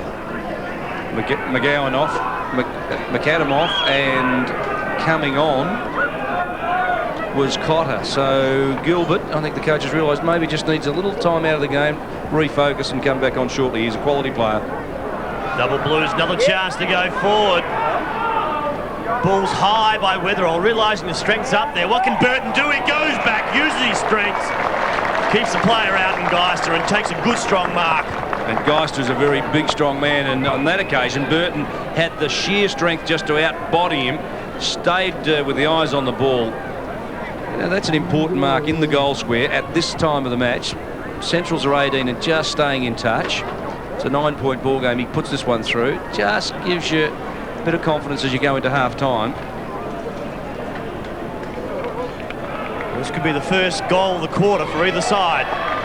We see Julian Burton brings up his first of the afternoon, and the Double Blues just extend their lead. He's only 24, Julian Burton, and you just suspect that last year was a good year for him. This year, an even better year, and he just keeps growing. He's going to get better and better and be a real pivotal player for them. As a defender, when Julian Burton leads way out there at 40 metres away from goal on the boundary line, you don't feel the same pressure, do you? But Geister was under extreme heat in that pressure zone there, right in front of the goal. So hitting that area is the key, isn't it? Just pump it towards the head of the square. John Richter having a spell. We have a bounce down in the middle of the ground. It's 5-3-33, playing 2-6-18, 15 points the difference. Deep into the second quarter. How's that for a kick? Around about 60 metres. Cook's there. I'd love to rebound very quickly, Central. They're not going to be able to do it, though, if they keep fumbling the ball like that. There's a quick kick from the pack situation. It's going to be a goal. Keith Hopwood gets his first for the day. Well, maybe that's exactly what he needs to do, run wide around and create a bit of a nuisance for himself, or perhaps they've moved him into the forward zone. But he struggled early in the match. This one rebounds, he runs down, 35 out, one step and a snap. That's a good presence of mind, and he runs back to defence, so that was a pretty important kick. He's quite happy with himself as well as Heath Hopwood. His first goal for the afternoon. We're back in the middle of the ground, but Michael Parsons, what do you have for us down there? Just a couple of interchange players. Central Districts have changed their rucks, and also Katsaris comes on for Johnny Richter, who Coach Carman seems to give a fair time on the bench these days to rest those 31-year-old legs. I know how he feels as we come out. Chance here now for the Bulldogs. Now Danny Holm needs to find the football a bit more in this game. Important player, last year's best and fairest for the Central Districts Football Club. It's a high ball. Feast should have a jump at this. Just blocked by Holm. Good use of the body by Danny Holm. Now Castley, eyes for the football only. Great courage shown by the little fella. Needs to get rid of the football. He doesn't. Held up by Brody. Bit of experience there by Brody Atkinson, and will receive the free kick. He's unlucky, Castley, because he showed enormous courage. He was the man playing the ball, but once he took possession and then dived on top of it, he had to dispose of it. It's clever Feast, isn't he? Plays the back play, but every now and again he just drifts forward and provides another option. White is hard on the boundary line. Reimers does well, slaps it back in. Now the Blues are a chance. 41. Continuing. Now continuing, Steve. Continuing. Thank you very much. Burton. Taken high. A little bit fierce. Yeah, no question about that. There's going to be a few Bulldogs fans who are going to be unhappy with that, but Maloney was playing the ball and he got clobbered high in the state squad, and his form has been terrific. Well, the Bulldogs have had 9 shots at goals. They've kicked their 3 goals 6. Double Blues have only had 8 shots. They've got 11-point margin or 9-point margin. Maloney has kicked another one, so the Double Blues, they get their 6th on the board. They go to 6-3 to 3-6. Doesn't kick a lot of goals, Seamus Maloney. Plays off a half-back flank, occasionally centre half-back and occasionally a wing, but his versatility has been recognised, and continually, well, he is a will-of-the-wisp player. He grabbed that ball deep on a flank, but this is where the work comes in. You're down from defence, you're over the top of the ball, and you're working pretty hard over it. Oh, well, did he drop his head as the tackler came in? That would be the argument, wouldn't it? I think he did. Well, we've seen a fair bit of the Double Blues over the last month of ABC football, and really, I mean, this is the hardest I've seen them work in the last month at least. I think last week's game against the Eagles may have just sharpened a little bit of a sharpen, a little bit of a shake-up. We saw Phil Carman after the game last week. He's ever let his players out there for a period of time, just to remind them that they want to play in this year's grand final. They want to play there. Have to start performing a bit better than last week. Good mark. Going back with the fly of the football in Hugh Reimers. So Reimers quickly wants to get it moving. That's their style to play, the Bulldogs. They run with numbers. Back to Sturt. Sturt needs to use the football wisely. He does that. He sees a player out wide. That's young Hopwood. Chance here for Cotton. Left leg, inside 50. Should put it on its way. He hasn't. He hasn't scored. Out of bounds on the full. Well, it just takes you a little while after injury. to come back, and Cotton steady, did everything right. Normally he'd kick those, but he hasn't played a lot of football this year, and you just suspect that he's suffering from that, just feeling his way on a football field. Smashed forward, the Dogs another chance though. It just goes a little too low and a little too wide, and Threadgold gets a hand to it. So the Double Blues are defending. Probably not too melodramatic to suggest that Central season on the line to some extent here, playing at home. They're at 6-6. They expect to win at home, and at the moment they're 3 goals off the pace. Another state game competition winner there. Kentridge from Richmond. As you'll see through most of the afternoon, the winners of those state game tickets. With their chance here now for Lennon. And Lennon kicks it high. He's got Simon Feast out there to jump at it. Feast is in there again. He's just as good at ground level as he is in the air. Again they go forward. The back is White. Those long stretching arms of Stephen White. Takes another mark. Now that's White's 6th mark for the afternoon. He's had 9 possessions. Lines up for his 7th kick. That booming left leg of his. Julian Burton, long way out from goals, will contest the mark. Couldn't quite get there. The Bulldogs just need to hold it up. And a chance there. Let's Stephen Sturt, one of the elder statesmen out there, on the bottom of the pack. The other games around town this afternoon. Well, one of the games is at Richmond Oval. West Adelaide are in charge by 14 points. The Eagles also at 6-6 need a win. South Adelaide and Port Adelaide. How about the resurgence from the Panthers by 9 points at the moment over heavyweight Port Adelaide. And the other game is between North and Norwood, and at the moment the Redlegs have just got their noses in front by 3 points. Here at Elizabeth Oval, it's Sturt by 14 points. Scott Lee's in over the top of the footy with a big pack of players. Had the clippers through the hair, Scott. Probably just doing what Mother Nature will have done very soon anyway for Scotty. Yes, it's grown over the last couple of weeks. I think the last time we saw him, he basically shaved the head. I think this is the first club in the SANFL that started the shaved head. I think it was Scotty Stevens who was out here out on the far wing. There's a couple of other players also that used to shave their heads. This is going back 3 or 4 seasons ago. Now there's about 15 basketballers in town doing it. And a few generous sponsors as well. We see the player in Hugh Rhymes now will take the ball from centre half back. Needs a bit of movement. He's got a player out wide. He goes that way, and Geiser has found a bit of space. He's left Burton. Burton quite content to let him go, just waiting for the ball to come back. So there he goes, his Geiser, left leg, comes inboard, looking at centre half forward. Couldn't quite find out the player there, and Powell saw the player wider, and Patua found him. They're going backwards, Double Blues, but this time he comes around. He sees Feast again, has found some space. Now that player there, getting far too much space given to him by the Bulldogs. Good work by the boys in the Centrals jumpers. Cook, Swatala drives it in. They've got a loose player up forward. Good kick by young Cook. The player in question he's found is Mark Jones. So Mark Jones kicked from 40 metres out on about a 45-degree angle. Well, he's a sharpshooter, isn't he? Recruited back to league football this year. His opening 2 or 3 games were terrific. After being a bold and exciting player with Norwood, he just lost his way a bit. Went off and played amateur football. And now he's making an impact. On its way as we hear the half-time siren here at Elizabeth Oval. Umpire indicates it's a goal. So a good goal there by Mark Jones, the dying seconds. And that just brings the Bulldogs back up into contention, but they still trail David by 8 points. Well, when you look at it at quarter time, it was 11 points the margin, 8 points. Bulldogs haven't played their best football, it needs to be said, but they're still in the game. And that goal right on the siren was probably exactly the tonic that they needed. Because with such a slender margin at half-time, they go in with an element of confidence and thinking that they're able to win this game. Threadgold, the Sturt skipper, just pulls the boys together, resets them as they go into half-time. I can guarantee you it will be a tough and hard-fought second half. Because with an 8-point margin, Stephen, anything is possible in the second half. Oh, it's certainly possible, and I'd repeat the comment that I made about 3/4 of the way through the term, that there is absolutely no doubt that Central District's season is on the line. They're at 6-6. They need to win at home. Stay with us on ABC Sport. We'll see if they can do the job in just a moment.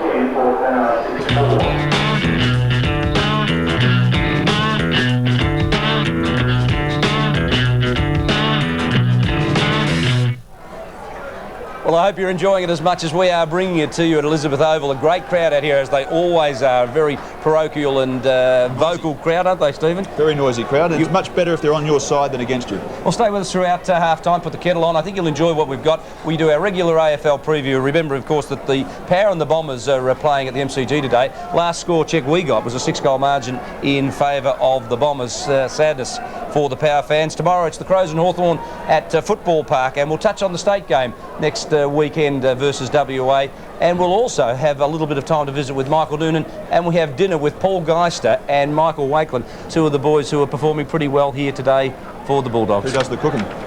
And they're obviously keen to get on with the battle. Yeah, Sturt's got a real chance now, haven't they, chaps? They've opened up an 8-point lead at half-time, but they have been good. Another player I've been impressed with this afternoon, David, has been Patura. He's got the Michael Jackson look. He's wearing the one glove, but a raking left foot kick. He's getting his hands on the ball, but I'm pretty pleased with my call before the game saying give Stephen White a go at centre-half forward. He's had that go, and he really has made the most of it, hasn't he? I reckon you had a bit of inside information on that, Michael. Never, mate. Just an astute observation of the football. Tell us about the weather conditions. Is that breeze blown up, or is it still exactly the same as it was? It's a little bit blustery out of the north, but it really is staying away. The clouds are nice and high. I'd say the sun's going to break through, and good weather for conditions for the second half. Michael, at ground level, it doesn't look like it's been such a physical game. It's more been a battle and run rather than a tough, hard-fought game. Is that the impression you've got at ground level? It tied up there a little bit in the second quarter, but it's such a big ground out here at the Ponderosa that there's so much space. Once one of the teams can get the play switched and start running down the wing, it really is a job for the defence to close it up. And it just hasn't been one of those sort of games, and I think that is attributable to the size of this ground out here at Elizabeth. As Stephen Trigg and Mark Nardi rejoins us, fellas, the players are warming up, and a good crowd enjoying the atmosphere at Elizabeth Oval. Yeah, we just see the surface there is in magnificent condition here at Elizabeth Oval. It's one of the biggest grounds in the competition, David. And I know that in that first half, we noticed the players were going fairly wide with their kicks, but there's just so much space on this ground at Elizabeth Oval. And the conditions, I mean, we just started winter this week, Stephen, and honestly, I mean, the weather today is in perfect condition. Okay, there's a bit of a breeze favouring the southern end of the ground, but Elizabeth Oval wasn't one of my favourite grounds, but I'm sure it was one of yours. It was, unless you were running laps or penalty laps or rabbit burrows up and down the ground. Then it starts to become a bit of a bugbear. But look, in terms of playing on the ground, it's perfect. A little bit of breeze will invariably spring up through the afternoon from right to left, a little southerly come up. But the ground is good. The thing you can't do here, and we talked about it through the second term, is you just can't get caught wide. And I suppose you apply that principle to most grounds, but there's so much space here that you can get lost in and work to because it's there. You just can't be taken in by that. You've got to continue to work the percentages through the middle of the ground. Brodie Atkinson, well, his influence has been okay without being dominant. Played his 150th game last week. A few people around town were a bit disappointed that the Double Blues didn't make more of it, but to be fair, Mark, what is it? It's 150. It's not 100. It's not 200, but it's a great milestone just the same. Oh, great milestone. I mean, 150 games. I know you mentioned before the game, it does look like he's carrying a little bit of weight. He's been picked up today by young Casserly, who's been used this year by the coach, Peter Jonas, as a target. But we just, we see there our leaders, Max Bashir and also Lee Wicker. I mean, state football coming up next weekend. Isn't it tremendous to see these two blokes out here today, still involved in local football, and love watching it. Stay with us. We'll bring you the second half live. It's an 8-point ball game. It's Central up against Sturt. Stay with us till 5. Your commentator, Mark Nayley. Very important quarter for both sides. If the Double Blues want to get a victory, this is where they need to really clinch it. They can just get a decent margin up by the start of the last quarter. As the ball goes forward for the Double Blues, it's ended up with Twitt. Now Twitt goes up, coming out hard with Barnaby French, the front of the pack, goes over the top. Simon Feast has worked down hard, goes back to the big fella in French. French onto the ball quickly. I think he's brought it back. He has. Ho-ho! First blood to Barnaby French in the Double Blues, and that's his first for the afternoon. He shows great athleticism, Barnaby French, involved as the ball came in, just evaded a tackle, got away the handball, but it was a little short of Feast. Then look at the run and support. He comes again and snaps over the right shoulder. When you're 6'6", or should we say 198 centimetres, he shows some great agility. I can't work out centimetres to to inches and feet. It's just one thing I must learn one day. We see the ball back in the centre of the ground. French has kicked his first. We see the double blues just going out to 45 plays 31. Feast again, nearly got his hand on the ball. Arnold's been on top there. Just can't direct it to his players. Now it goes on quickly onto the boot. Goes up forward. French again's in the contest. The big hands go up. Couldn't take it. In there also is White. It comes out to Danny Holm. Now Holm across to Scott Lee. He goes wider to Steinburner. Burner's there again. Gets the ball back from Cook. He ducks his head, goes down, puts it under his arm and goes for a run. It delivers the ball beautifully up forward. 22 is Jones. He comes up forward now. Chance coming out hard. Was the big fella losing up. Back there's Wakeland for his fourth. What's his third? And Michael Wakeland brings up his third for the afternoon. So a good response by the boys, the red, white and blue jumpers. 3 goals, 2 to Michael Wakeland. He is athletic. Certainly that knee reconstruction has cost him nothing in pace and spring. He's very agile. Radley Moller came out and overran the ball. A difficult ball for a ruckman to take. But at the back, Threadgold, great desperation. But Wakeland is a very quick player over the first 5 metres. He just got Threadgold and the left boot to the ball as we go down to the boundary line and Michael Parsons. And gentlemen, just to let you know that Adam Swatala was taken off the ground after that goal by Sturt, so he obviously made an error there according to Peter Jonas. 1 goal apiece to start this third quarter. Arnold again up against Feast. Feast got his hand on the ball, couldn't quite direct it down to his players again.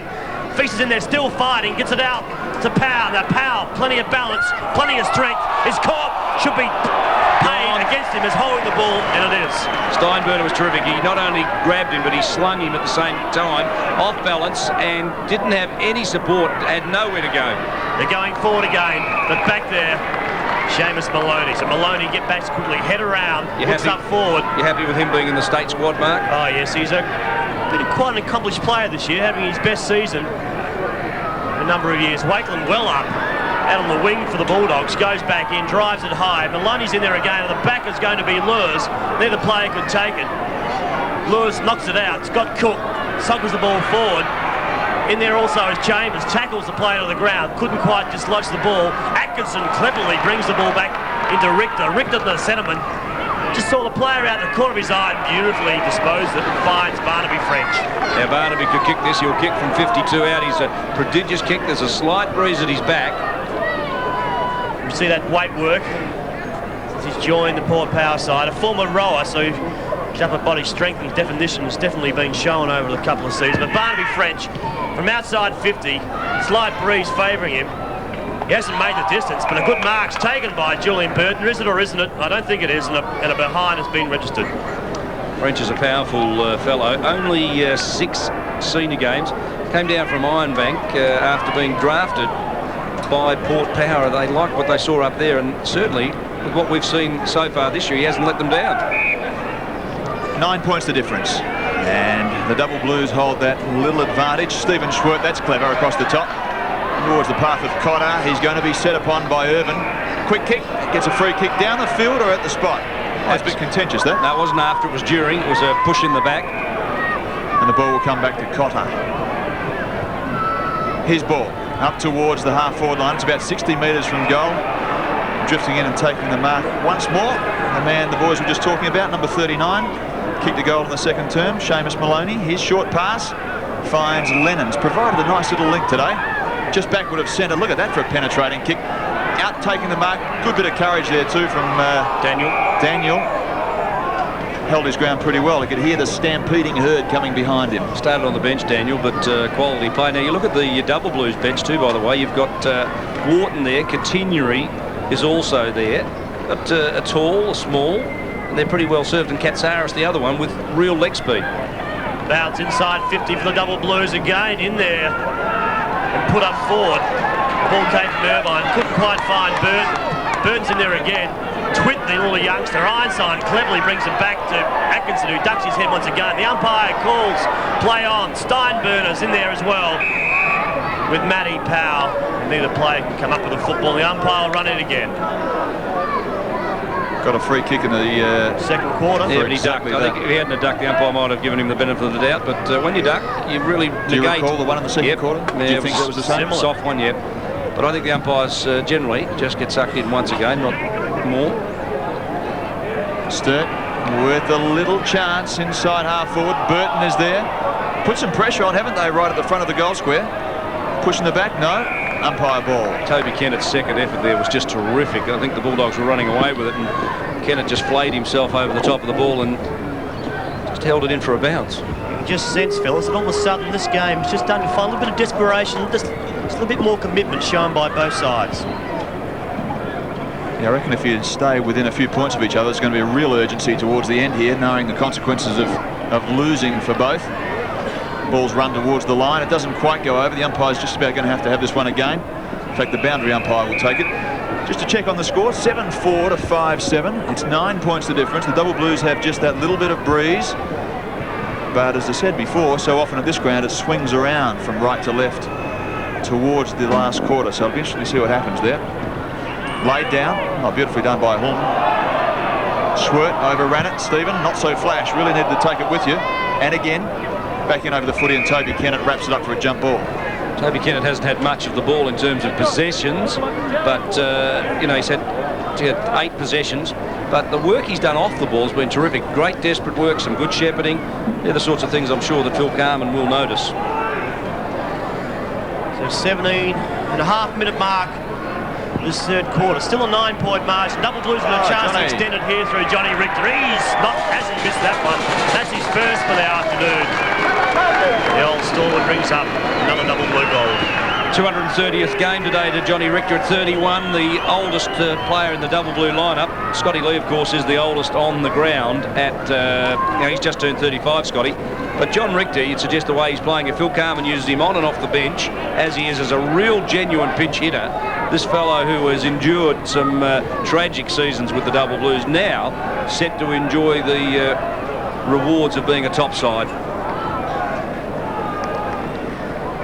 He's tough, isn't he? He's just tough at the ball and very good to have in spurts. One of the other things about him is that, as you see the scoreline, 8-4 to 5-7, just over the 8-minute mark, is that he spent most of the early part of his career in a back pocket. Now they've got him on the ball. His running power seems to be pretty good. Well, his fitness has improved, Stephen. To be honest, when he was playing in a back pocket, he was quite a barrel. He's very fit now. Barrel at last. Tim Cook up towards half forward. Beautiful use of the body by Cotton. Hands it off. Looks a little bit like Central might be in trouble here. Tim Cook, they made a mess of it. A real mess of it. Bottom of the pack stuff from Powell. And he didn't really try, did he? He could just sense that Mark Nardi, that was going to happen. Yeah, good call by the umpire. Had a chance to knock the ball out. Good umpiring right there on the spot. His umpire, Rod Bettridge, paid the free. Now Mark Jones is just looking into the breeze. It's going to be his 10th kick. He has 1 goal on the board already. I'd venture to say that he's just outside range. Unless, of course, he gets onto a huge torpedo punt. He doesn't do that. He goes for the pass instead. Double Blues there in numbers. Pretty well picked up. They work it out through White, who's in a back pocket, Irvin, and Johnny Richter. The man we're just talking about takes it to the halfback. Another winner there, and Stephen Hayes.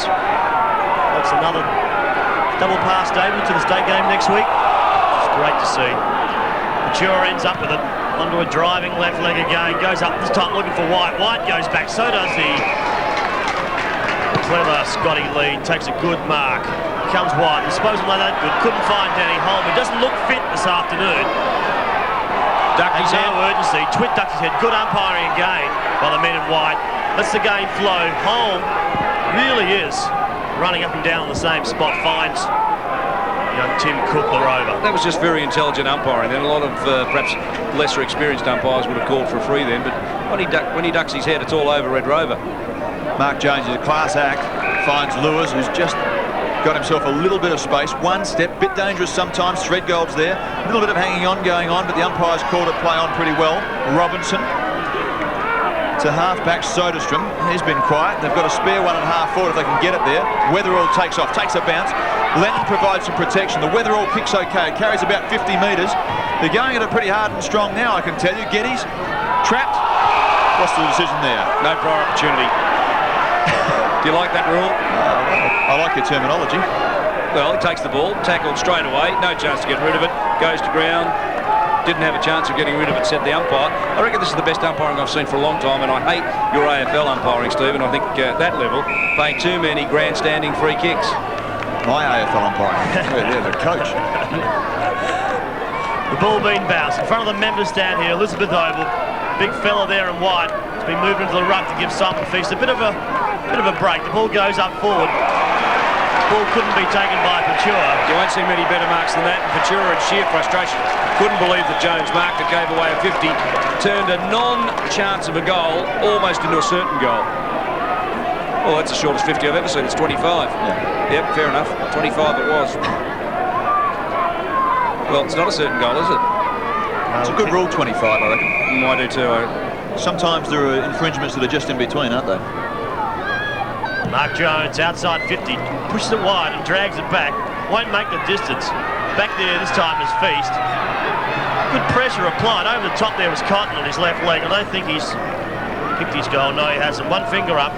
So 12-minute mark of this third quarter. We see Central District's now 5-8. They still trail Sturt 8-4. In other matches around town this afternoon, it's West Adelaide by 21 points over the Eagles at home.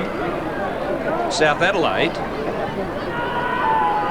trail Port Adelaide by 2 points at Noarlunga, so the Magpies have really mowed it home. And in the other match at Prospect Oval, Norwood by 6 points, a tight one at Prospect Oval. Double Blues work it out. This is Irvin. He takes a bounce. He's provided some protection pretty well. Third bounce. Inside half footing. Take 4 or 5. 5. 6. He could just about nail it from there. He gets within about 50 metres and pumps it forward only for it to be picked off by Geister. Nice run. But now it'll be interesting because Centrals have one spare themselves. Well, this is good work, isn't it? Getty saw that there was one spare. Slowed them down. It was just beautiful. Actually, he's improved mentally as a footballer. I thought there was a time, perhaps 3 or 4 years ago, he was a bit soft, disinterested. He has improved rapidly under Phil Carman. That was intelligent football. Swerk can see Lee across ground. He goes that way, finds it. Now the Bulldogs do have a player loose here. It's Hicks. Should go to the top to Cotter. He does that. Chips it high. Have a chance here for French to bring the ball to ground. He does that. David, how have you seen Hicks this afternoon? Well, that was his first kick, Mark, so that's the question you're goading me into. Is that what you're saying? I honestly think that with Hicks, he's been injured in the early part of the year. Peter Jonas, I think, has probably lost confidence in him a bit. Peter needs to just say to him, right, you're there for the duration. He is a good player. The last 4 years, he's been one of their best. They just need to persevere with him and let him come good. Bulldogs, they desperately need a goal to lead to a win today on their home deck. This is Lewis to Cook, who's been pretty industrious throughout the day. Worked hard, gets it towards half forward, and Cotton, look at that for a mark. Ooh, I reckon Greg Chappell, new state coach of the cricket team, would be pretty happy with that. This is Sturt, spoiled off from him. The rebound still goes to Stephen though, across the top, back towards Cook, who's got a penetrating kick himself. He puts it within about 10 metres of goal, right at the top of the square where Wakeland is there, but so too is the big fella who's just come onto the ground in Moller. Now you talk about football intelligence, and Tim Cook saw a one-on-one contest in the goal square out of the corner of the eye. Knew that it was Radley Moller, who weighs in terms of height at 200 centimetres against Robinson. We'll wait for the goal to be kicked, Triggy, and then you can finish. Moller, that's him. Through it goes, his first. Sorry about that. But it was interesting, wasn't it? Just mentally weighing it up in a flash of an eye. Cook came in. Now look where he was. He was set up forward stationary, then takes off, gets to the contest, sees the one-on-one contest. Robinson's 186, Moller is 200 centimetres, puts the ball high. In that situation, Moller is really going to outgun him. And that's a great mark by Cotton too. We've got a quick replay of that one. Well, there's been some sensational grabs in the SANFL football this year. None better than Jared Cotton's finger-tipper. We see some more changes being made. Number 14, Irvin's coming off as coach Phil Carman walks the boundary line. Structure. Robinson off and Wharton on. Just adjusting the height disparity. Discipline lead from behind, brings the ball to ground. Richter can't get his boot to ball. Chance here through Wetherell. Saw Atkinson out wide. He's got Richter inside. Doesn't go that way. Cleverly kicks the ball up. Beautifully cut off there. But taken again by Simon Feast as he covers some ground. Simon Feast contested the ruck in the middle of the ground, made his way up forward. Unfortunately, had an opportunity to kick his first goal for the afternoon and has missed it. Well, he could have handballed off, couldn't he? He had the opportunity, the big fella. There was support flagging him, but backed himself in. The Double Blues now set their own zone. Scott Lee should find a gap, decides to go long. It's a beautiful mark from Jones. Been really impressed with him today. From about halfway through the first quarter, he's really worked his way into the game well. 13 kicks and 6 marks for him. Talking about marks, that one wasn't bad either. Patura, far side of the ground. Oh, Toby just needed to keep it playing, and he's still got something of it. Hands it off to Feast. They're really putting some pressure on now, the Double Blues. Burton can't quite, and again he's leading out towards that pocket. I reckon Phil Carman will be delighted with that. Lee, front spot, it pays, and he gets a short pass away and relieves some pressure. Good work there by Simon Lee. It always keeps a very cool head. If we see out wide as Cotter down the line, looking for Lewis in front. One grab it couldn't take it. Good work from behind. Then this is Patura, comes right. Now the Double Blues had the numbers. Richter's there, out wide running as Leonard. Should chip it across. The umpire should call play on. He doesn't. He allows Richter to go back. So he'll set himself up. The lead up forward by Burton. Just over his head. Chance again. The Bulldogs should clear this. Geister's in there. Also coming through is a nuggety little Cassidy. And the ball's out over the line. Down the boundary line, Michael Parsons.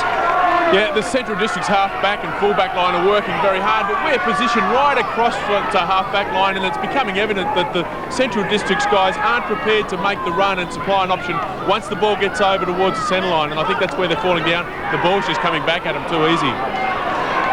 Oh, just a pretty face, Michael Parsons, is he? He's read that pretty well. Half forward flank it goes. Here's a chance. Here is a chance. Off the ground it goes from Arnold. Just needed to bend the back. Watch out for Jones because he can rattle and frighten them. Yes. Holding the man, I would have thought so. Well, he put a for sale sign up, didn't he? He sold that one beautifully. He's a clever player, a very clever player. Just gets a little touch on the jumper. Up goes the arms, down goes the player. And he sold it beautifully. Gift wrap that one. He has impressed me today. I know you mentioned before, just moments before, about how good he has been this afternoon, but he really has impressed me. It's the best game I've seen Mark Jones all year. As we go down to the boundary line again with Michael Parsons. And Toby Kennett just come off for Sturt. Looks like he's hurt his shoulder. They're just treating him now. And Merv Cataneri has come on and automatically into it, and they're banging and pushing around on the half-back line. Thanks, Michael. They're back within 3 points if Jones gets this, and he does. There are some players, David, 3 points of difference. There are some players that when they get inside the forward line, they look so dangerous, don't they? And Jones is one of them. I wouldn't be surprised, to be fair. This is a big call if he doesn't get drafted. He's 24 years of age. I think they took 2 players 24 years of age last year in the AFL. But this fellow is only going to get better. He's very clever, not entirely fit. He's got great goal sense, and if a club needed somebody just to shore up their goal-kicking ability, their roving of the ball at half-forward, you'd have to take this fella. Well, the red, white and blues are back in this game. A 3-point margin is the difference. We've played 90 minutes into this third quarter. Uncontested was Arnold. Coming through as a nuggety lead, rides the bump, gets the ball in the boot to Castley.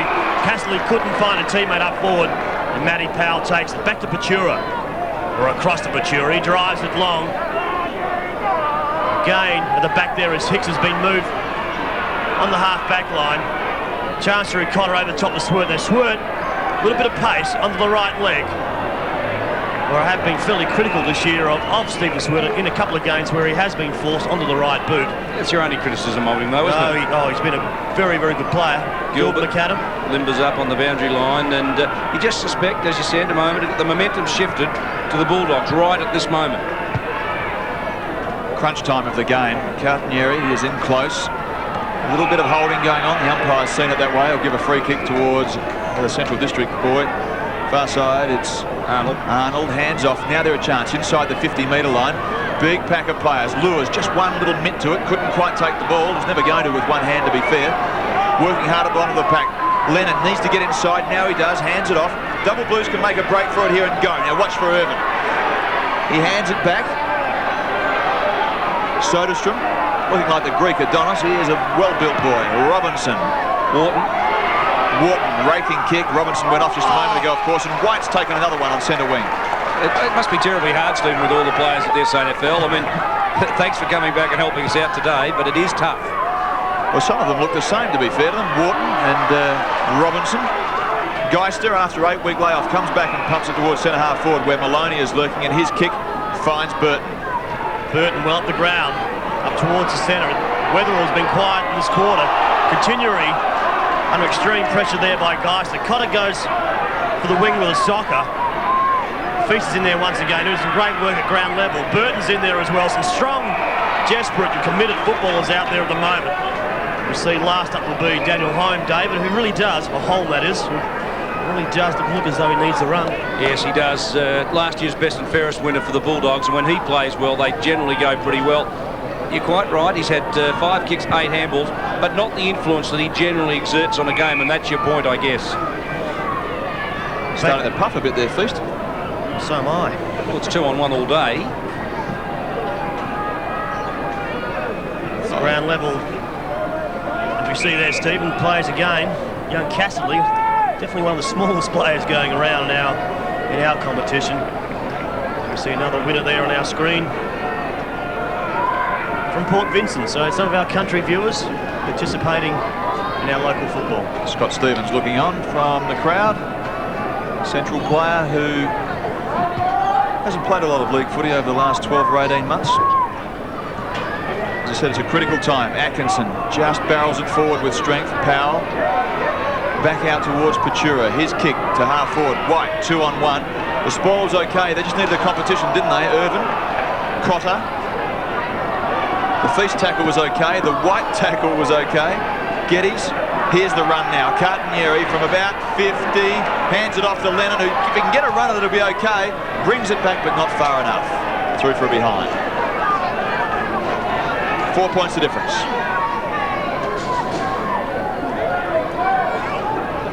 Good work there. Continually backing himself, using his leg speed. Just went wide to Lennon. Lennon just ran out of a little bit of ground, had a player coming towards him, just couldn't control the kick. Unfortunately for the Double Blues, put up another behind, but now they just extend their lead to a 4-point margin, but really this quarter has been the best football we've seen all day. A little uptight there, Stephen Schwert, about something. 4 points the difference. Whether Central just have that estimation of Michael Parsons coming home with about a goal breeze, so not much in it, but just a little bit of a puff behind the back. Feast, chance to make it another one though. Pushes it forward, is right on the line, plenty of pressure down there, and it's belted through for behind. 5 points the difference. Well, it's very interesting, this one, isn't it? Set it up beautifully as we're almost at three-quarter time. A 5-point ball game with 30 minutes to go, and good defensive work here by Reimers. Coming down, had the presence of mind just to thump the ball across the line. And this game is for keeps, make no mistake, it's pivotal in the Bulldogs season. Scotty Lee. An ill-directed kick, just didn't quite get the timing right. Found the big fella in wide, who went wide. A chance here as Weatherall's run down from the back pocket, just create a little bit of space for himself, ran into it.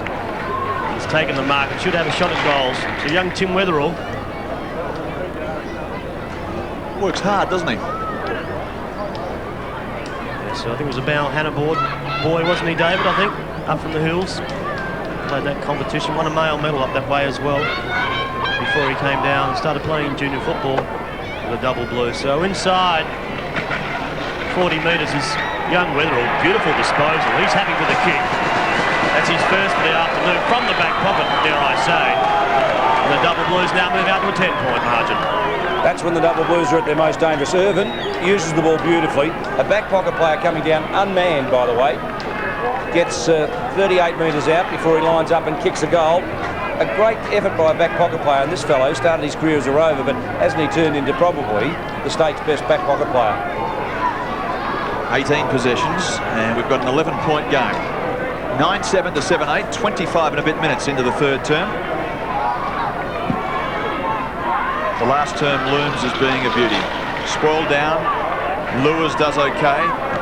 Gets it out to Holm, who looked a moment ago as though he's running up and down on the spot. The kick's ill-directed though, and Maloney takes it at half-back. Now, as he weighs up his options, there's really not much on offer that's free, so he has a look at Lennon and White. You'd look at White, wouldn't you, because he can take a good mark. Central under some pressure, pushed down. The Atkinson tackling was terrific. Now Casserly, quick kick, and that's what happens when you put them under pressure. The kick goes astray. Mark's taken at half-back by Powell. Powell's got players up loose. He finds one of them onto Lennon, and Lennon's got to go inside 50. Just casually puts it on its way. Great work by big Simon Feast in the goal square to keep the big fella out. And Brucey Lennon kicks his first for the afternoon. But the goal should be put down to Simon Feast. Some great shepherding on Geister. Well, the Double Blues are unbelievable, aren't they? 5 points up just a minute and a half ago. Now they lead by 17 points. And you suspect that one more before three-quarter time really just makes them invincible in the final quarter. The Bulldogs have done all the hard work this term. They've got back within 5. They trailed by 8 at half-time, 11 at quarter-time. Back within 5, the momentum was swinging their way, and suddenly the Double Blues get 2 quick ones, and the game just moves away from the Bulldogs.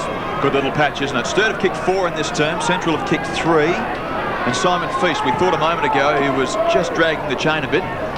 He's gone to full forward, and Barnaby French has gone into ruck. How well's Powell going at half-back just at the minute? He pushes it to half-forward, where the spoiler's on White. Castley, there's not much of him.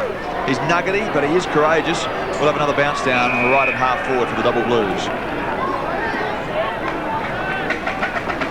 Great atmosphere here at Elizabeth Oval. Plenty of face painting for the kids. There's also the bouncing light balloons on the other side, and plenty of beer booths and hot dogs, donuts. Tremendous atmosphere. It's live action, live local football. He said that with a real passion. I wish I was out there with That's right. We're back with the football, and it's been a good game up to this stage as Twitt gets the ball onto Weatherall. Now, Kenny kicked his second for the quarter. He goes around the player there. He's put on his way. I think he's kicked his second. He's excited about it. The Double Blues fans are on their feet. The goal umpire puts up his 2 fingers. Young Timmy Weatherall gets his second for the quarter at the 28-minute mark. 1991 since the Double Blues last one out here, and you can measure perhaps their improvement in this match. 3 goals in 3 minutes, late in time on of the third quarter. Well, they say the third quarter is the premiership quarter. Well, the Double Blues have won this one comprehensively, and their back pocket player with 2 goals this term has led the charge. Yeah, Central have held on and done all of the hard work, and then, as you say, those quick 3, and it might be 4 yet. Lennon, they've got another one spare. It's Geddes. He turns blind. He has a look. Had half an idea where the goals were, though. It goes right to the line. The umpire reckons he's going to stage this and put 2 fingers up. Make that 4 in 3.5 minutes, David. It's quite incredible, isn't it? We've talked about Geddes and his improvement this season and even last season under Phil Carman, but it was set up beautifully out of the midfield. Lennon, it was running freely. He's probably the Double Blues' best player so far in this match. Really has provided the important touches. Feeds it off to Geddes, and with the confidence from 52 metres out, just cleans up the Bulldogs. Spare a thought for Peter Jonas, whose belly would be in a knot right at the moment. Oh, had a chance there. That was 3 points at the 20-minute mark of this third quarter. The whistle's been blown by the boundary umpire. Someone's come in. It's been a Double Blues player. Quick hands by Arnold. Gets to the home. Harm sidesteps Barnaby French. Puts it on its way up forward. Who's up there? The back was Cotter. No players touch the football. It's come to ground. Mark Soderstrom goes for the safety of the boundary line. It should make it. And Steinmark has just helped across the line. A player down there in Chris Threadgold. Threadgold's got one in the midriff, and they certainly hurt, but the skipper shows great courage and pulls himself together to get up and get on with the game. Looks like he might need to take a convenience stop. French, tall man, got his hand to the ball. Powell, Pachura. One of the things about the Blues is they have such penetrating kicks off that half-back line. Atkinson went without it, paddled it back okay, still knew where he was and what was happening. The umpire behind the play has called a stop to it because there's a little bit of a mess going, not because of Chris Threadgold playing around there, but simply because there was a few at half-back who were pushing and shoving. He's sore, isn't he? Which is a terrible feeling. Knowing that the cameras are on you like that, I mean, is what I'm talking about. Geddes up high. Feast is having a bit of a break up forward. Being instrumental in helping 1 goal go through the big white sticks. A chance here from Richter. He's got Burton with him. Geister in there as well. And also the player that has snuck on, Brenton Daniel. Just to trying to keep this Double Blues barrage of goals in the last 5 or 6 minutes. And he's trying to contain him a little bit. Burton was talking to Richter. He said, I was shepherding you. You just needed to cut across me. I was trying to hold the wall back. Feast. Yeah, one hand. Great work. Under Richter, around his body. Another goal. Johnny Richter. That's his second for the afternoon. Second this quarter, David. What an incredible run the Double Blues have had. Richter gets his second goal this quarter, and the Double Blues, in fact, what's that, their 7th, and they've kicked 5 in 7 minutes. This is a very clever snap, in traffic, faked one way, came back the other one, over the right shoulder. That's good finishing, and I think you might indicate that there's a feeling at Centrals that they could have won a flag this year. I think maybe the Double Blues are just growing a bit of that themselves. Well, 35 points of difference. Somebody said at the start of the show that they doubted whether Sturt had the ability to score heavily enough and quickly enough. And haven't they blown that out of the water today? They've got themselves 13 goals on the board as the three-quarter time siren goes. Bit of feeling in the game, but I reckon Central may have needed that spirit 10 minutes ago. So at three-quarter time, it's 13-7 to 7-8. The big question, David, is can Central get themselves back into it? Well, I think it's all out attack, isn't it? They've played defensively, they've played wide. I think the only way they're going to get back into this match, David Tiller, just Pat Barnaby French on the back, a former North Adelaide captain, now the runner for Sturt. Bruce Lennon, probably the Double Blues' most influential player, along with Irvin and Powell. They've really been driving the ball forward, but you ask me, can the Bulldogs get back? I think they need to revamp their midfield, because that is the area that really is letting down the Bulldogs, and Peter Jonas, I think, will be brutal during the week with some of his players in the midfield, because they've let them get out way too easily, and the Double Blues have finished them off when they've gone forward. So I think they can win, but they need to just be full out attack in the final quarter. Well, as you said, Sturt have not won here since 1991. That was the only time in the last 15 years they've had a crack at it. We'll know in just a moment whether they can go on and make that their first win in 8 years. The three-quarter time scoreline 13-7 to 7-8 on ABC Sport.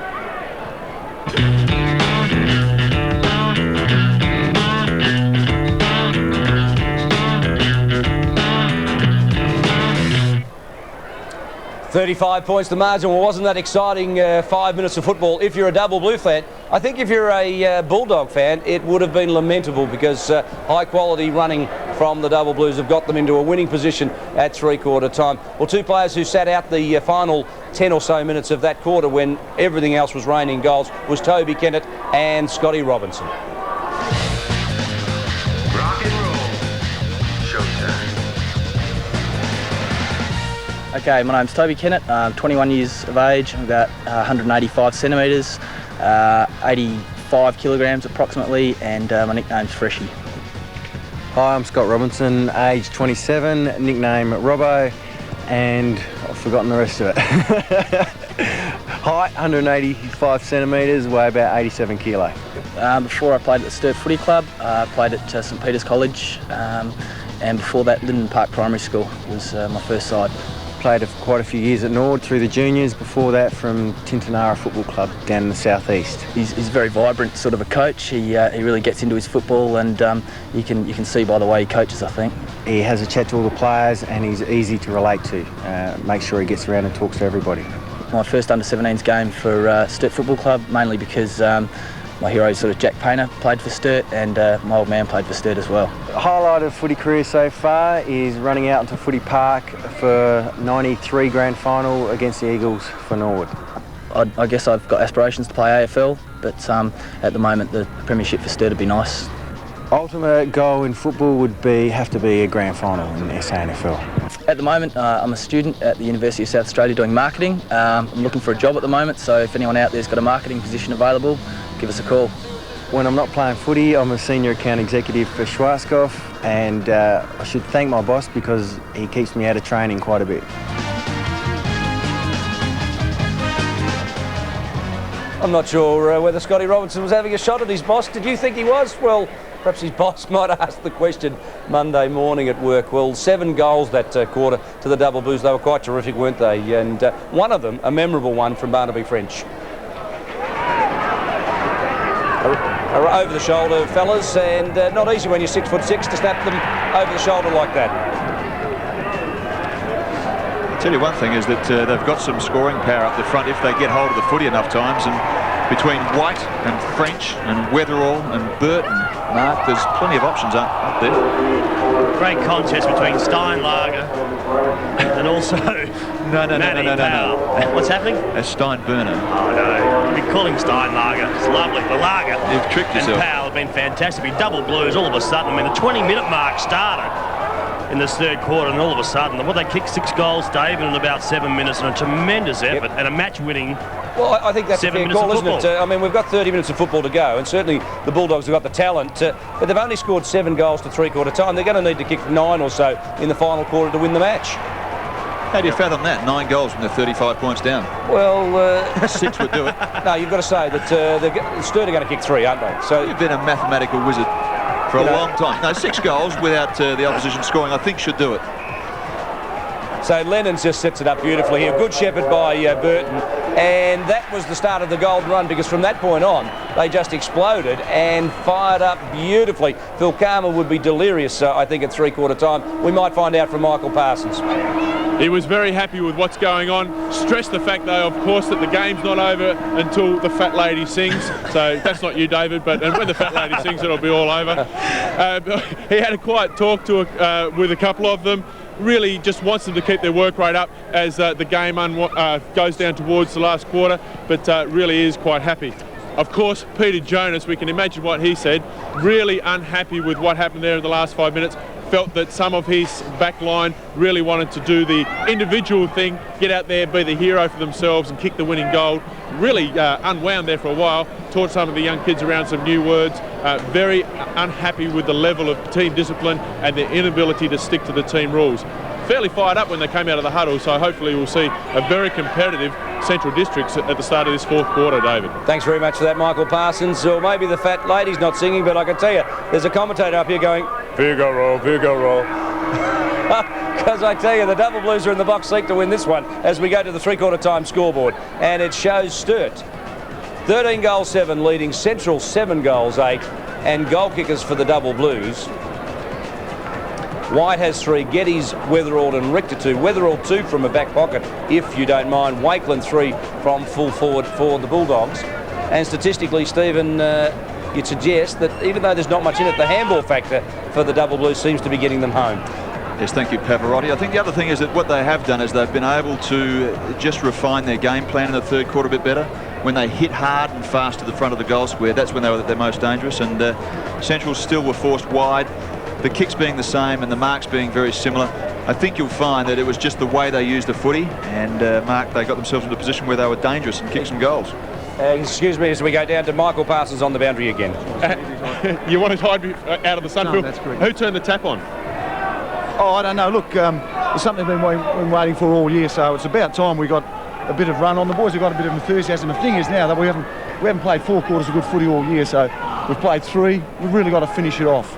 Fantastic. We'll look forward and I'll sit down and watch it. Thanks, Phil. Good comment, isn't it? 4 quarters of footy required, because they'll need to get over the Bulldogs today. Stay with us the final quarter. I'm sure there'll be some fireworks. We're live till 5. Big salmon feast up against, looks like Radley Moles coming into the ruck. That's the first move we've noticed at the start of this last quarter. Scotty Lee running back on the ball. Big White keeps his balance, gives the ball across to Richter, who kicks the ball high. The contest is up forward. Barnaby French, Julian Burton. Neither player could take control of it. It comes out wide and should find Cotter. So Cotter, half back flank. He's got no players moving up forward. Goes over the top. The Double Blues have got numbers here. Umpire indicates up far too early. It's called the advantage on. Player there looked like Jones, kicks it up high. And the Double Blues again on defensive. Stays strong. And Chris, what's happened here? Threadgold's taken it. First grab at it. The umpire's got to throw the ball up. Jump ball. Well, no, you're at the wrong game if you don't mind. I wouldn't mind seeing that again. Chris Threadgold took the mark, came to ground. He was the one who went at the footy, wasn't he? Thank you. Yeah, that's a mark. Oh, it's on his chest. We talk about the fact that if Central kicks 6 goals, they'll be in reasonable shape, but I reckon one early goal to the Double Blues here might just about snuff out any motivation or hard work that the Bulldogs can muster. Now, there's a chance here on centre wing. As Irvin gets it, he's silky smooth in the movement. He goes towards half forward. White, he's been a pest all day for the Bulldogs. Schwert under some pressure. Hicks, just the presence of mind to go short. Now find Cotter. Oh, that's deadly. Cartanieri was there, so too Cook. Having said all of that, a quick one for Central, and maybe they'll get motoring as well. Feast. They're not going to get past the big fella back there, though, because he judges it so very nicely. There with numbers again, it's Cartanieri to Weatherall, and they push it wide towards the boundary. Cotter's there again. They just need to get someone to take a big mark. Young Weatherall is down the ground, but again, they haven't found anybody in the red, white and blue jumper. Do you know they're not getting anything in the air from their key forwards? They're not even getting a contest. That must frustrate Peter Jonas. You don't mind that they're not marking everything that comes in, but you want them under the ball to give you a contest. Peter Jonas has brought Rathi Muller into the ruck. He's put Arnold up to full forward. Just to target up there. Arnold really does need to start taking some grabs. Bulldogs going to stay in this game. Atkinson goes out wide. Got the running players here. Richter again. Takes his second bounce. He'll go for a third. He's got good support there by Bruce Leonard. Gilton McAdam spent most of the day on the bench. Tries to run him down. Ball's up high. Burton uses his body, his strength. Just holds off the opposition. Takes a very good, strong... Now, Paul Geister is in the unfortunate position of being marked upon there, but Gilbert McAdam, I've got to be honest, his chase wasn't fair dinkum. His chase was a lope, and it allowed the ball to be used quickly and efficiently into the forward line, so pretty disappointing through the midfield there. He's missed a bit of football this year through leg injuries, has Gilbert McAdam. He's still got to show some sort of endeavour. We see Gillian Burton going back, puts it high on its way. It's made the distance, hasn't got the accuracy. Another behind. So Julian Burton today, fellas, I think he's kicked 1 goal 3. 1 goal 3, that's what we've got him down for. But he reminds me of Jason Dunstall when he gets into the body contest, just pushes off and marks cleanly. He's got good eye coordination. He follows the ball coming in, pushes off the opponent. It's very clever talent. McAdam got his hand on the ball. He's come out wide now. Cotter's in there. He's got to play it loose. If he can get across, he does that.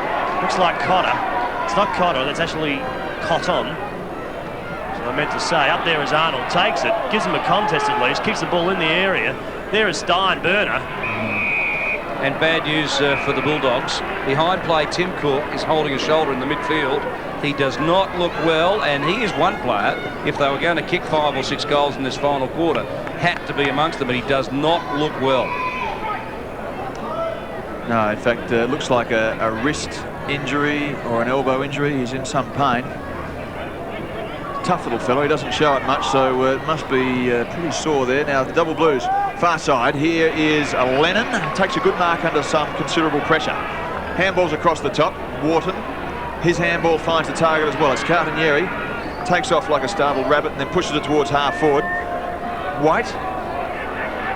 Look pretty efficient, the Blues, when they go forward. This time, though, Central are going to hold them up, and Tim Cook wasn't all that interested in grabbing hold of the footy, as you can see. A bit sore. Happy little Central supporter there with the stars on the left cheek. The Central's plastered across his forehead. He gives us a wave. It's great to see kids here enjoying the stand of the football. We see Cook there just trying to get his boot the ball. In there is Matty Powell's been pretty solid in defence and on the ball. Hicks is there, contest with White. Hicks gets a bit of the duel and makes sure the ball goes out over the line. So players will just set themselves up. The Double Blues will get themselves into positions. And the Bulldog fans, really at the moment, they've got their hands in a folded position or in their pockets. Just not quite prepared to start the chant just yet. Shaking their heads, wouldn't they? Thinking, now what happened in the last 10 minutes of that third quarter? Just all got away and it went so terribly wrong for them. Tim Cook seems to have recovered okay. Searching looking kick. The spell's terrific though at the back. I remember a time under Alan Sturt, Stephen, and you might have been aware of it. Any time the opposition got 2 goals quickly, they just played the boundary line, took the sting out of a run. So when sides got a couple of goals, they never got away from the Bulldogs. They were able to reel them in, and I think perhaps that plan needs to be adopted by them again if they're going to be a finals contender. Well, they've had their share of the footy. It's just as I said at 3/4 time, they don't seem to have been as efficient. You're quite right, though, about closing the opposition down when something happens. There's got to be some leadership out there that leads to that. Double Blues once again with a chance, though. Punching it forward towards French. Stephen Schwert has just a little bit of time. Scott Lee takes off. First 5 is still pretty quick from Scott. Central District now work out a spare one on the far side. If they can get it up towards Geister. Is that Geister who's gone forward now, men? It might be. Decided to have a look at him at the front. Soderstrom. They need somebody to make a contest. Weatherall. If he gets through there, he could make a pest of himself. He does that. A little off balance, still finds the player in Geddes. Oh, great work. He backed himself. Young Timmy Weatherall. Umpire calls play on, so Geddes gets the ball moving quickly. He's got the support down from Weatherall, who kept moving. Give it to Continuary. Matthew Continuary. Have a look at him. Now, he sat on the bench for most of the day, just when the game, you know, was maybe in the balance. Perhaps not so, but he comes on, he'll kick a couple of goals, maybe finish with 3. Better get Stephen right with Continuary, otherwise he might have the rallies. His rallies ringing again. Continuary. Oh, look, like just shelling peas, isn't it? White is very strong in the air. When they give him some space and some run in, now somebody's got to realise that you've got to get in front of him. Now, they've moved Wakeland and Hicks back there, and it's not a bad move, because even if they're going to get beaten, I think they could take something out of this game. And Hicks and Wakeland over the last 3 years perhaps have been their best defenders. They've shifted them both forward, and that was always going to be a goal to White. But the point is, Central have to take something out of this game. They need to get Wakeland firing. They need to get Hicks firing. Lewis at centre-half forward needs to just, I think, get a bit tougher, take some bodies and get a bit meaner. That's his game. And when you look through them, their little fellas and their midfielders really have let them down. Holmer's not on fire today. Cook's had a lot of possessions, but their midfield really has struggled. And I think they're missing Rick McGowan. But can they get him fit before the finals? Can they make the finals? Well, the Eagles are the ones who are providing the biggest challenge at the moment. They look as though they're in trouble against West Adelaide. So by default, the Bulldogs might hang on, but there's certainly some worrying signs for them today. They've only scored 7 goals on a perfect day for it. 14-8 to 7-8. And again, the Double Blues are on the march. Continuary gets it through half forward. Socks down, and Burton on the second attempt has taken the mark at the top of the goal square. What do? Everything's unravelling. It's all just falling apart. The Double Blues' confidence is growing. Burton is strong in this position. Wakeland, who kicked 3 goals early but really hasn't had a dominant role in the game. And Phil Carman asked for 4 quarters of effort. And he's obviously just seeing if there's an injured player out there. Julian Burton goes back and dutifully puts it through for another goal. So Burton gets his second for the afternoon, 1 in the second term for him, and now 1 in the last. Probably for the amount of ball that's been down there, he could have done a little bit better than that, but still he's been competitive. He's done a lot of shepherding work in the goal square, created a couple of goals. Continuary is the catalyst, really, in this situation. He's explosive through the midfield, through half forward. When he gets the ball anywhere near the goal mouth, he's extremely dangerous. Burton is the finisher. 2 goals, 3 today, not his most productive return, but he's certainly done some hard work in the forward line. 9.5 minutes of this last quarter. 50 plays, 98. The ball comes to ground. Richter's in there, head down, tail up. Also is McAdam, just as eager and just as desperate. You see a crow's pan there in the background, and Central's on his forehead. They've had a good afternoon, even though their side is down by 48 points. Again, Powell's at the bottom of the pack. Actually, when you said that, I had to have a quick look. It's just blown out, isn't it? Yes, it really has. We're talking about Burton, you know. Often you don't measure full forwards in goals, Stephen. And, you know, I know that's their job, but maybe this one might sum up the Central District day. Paul Geister, who's been very good, by the way, in defence. I thought he's been tough and solid. Just misses a chest mark. Straight off the chest, as you say. And a little lack of footy and all of that as Maloney gets it and tears his way through centre wing. Puts it up towards half forward. The kick was ill-directed though, and Reimers drops back and takes it. One of the indicators about how good the Double Blues have been. They've entered their 50-metre zone 50 times today. They've reached the half century. And what do you reckon Central have done in the same time? Half of it, perhaps. 33 for them. So not so flash. But this is Twitt. A chance to add it again. Carton. Well, I thought the little guy was going to take a big leap across the top there, but Reimers did it well. Talk about players that the Bulldogs can get a lift from. Huey Reimers is one. His last 6 weeks haven't been special, but today you're seeing flashes of him really improving. Wakeland quickly gets the ball in the ground to Cotton. Now Cotton casually puts it on the left boot. At the back was Soderstrom, couldn't take it. Couture in the front. At ground level is Steinlager. Great smother, great effort by Maloney. In there also is Powell. Comes to ground and Steinlager. And that just shows the difference between the two sides today. Just how desperate, David, the Double Blues have been to win this game. Steinburner, Mark, 7 kicks, 2 handballs. He hasn't used his explosive pace. You're just looking for him to wind up and take off. Yes, we've seen him play some great games over the last 18 months. Today wouldn't be one of his better ones. Well, you're looking for Swatala, who's injured, to take off. You're looking for Steinburner. You're looking for Cotton to really use their pace and explosiveness to drive them forward. And none of them today have given... There's courage in running hard. Geister gets another one. All right. So are they out of it or not? They're out of it. They can't possibly win.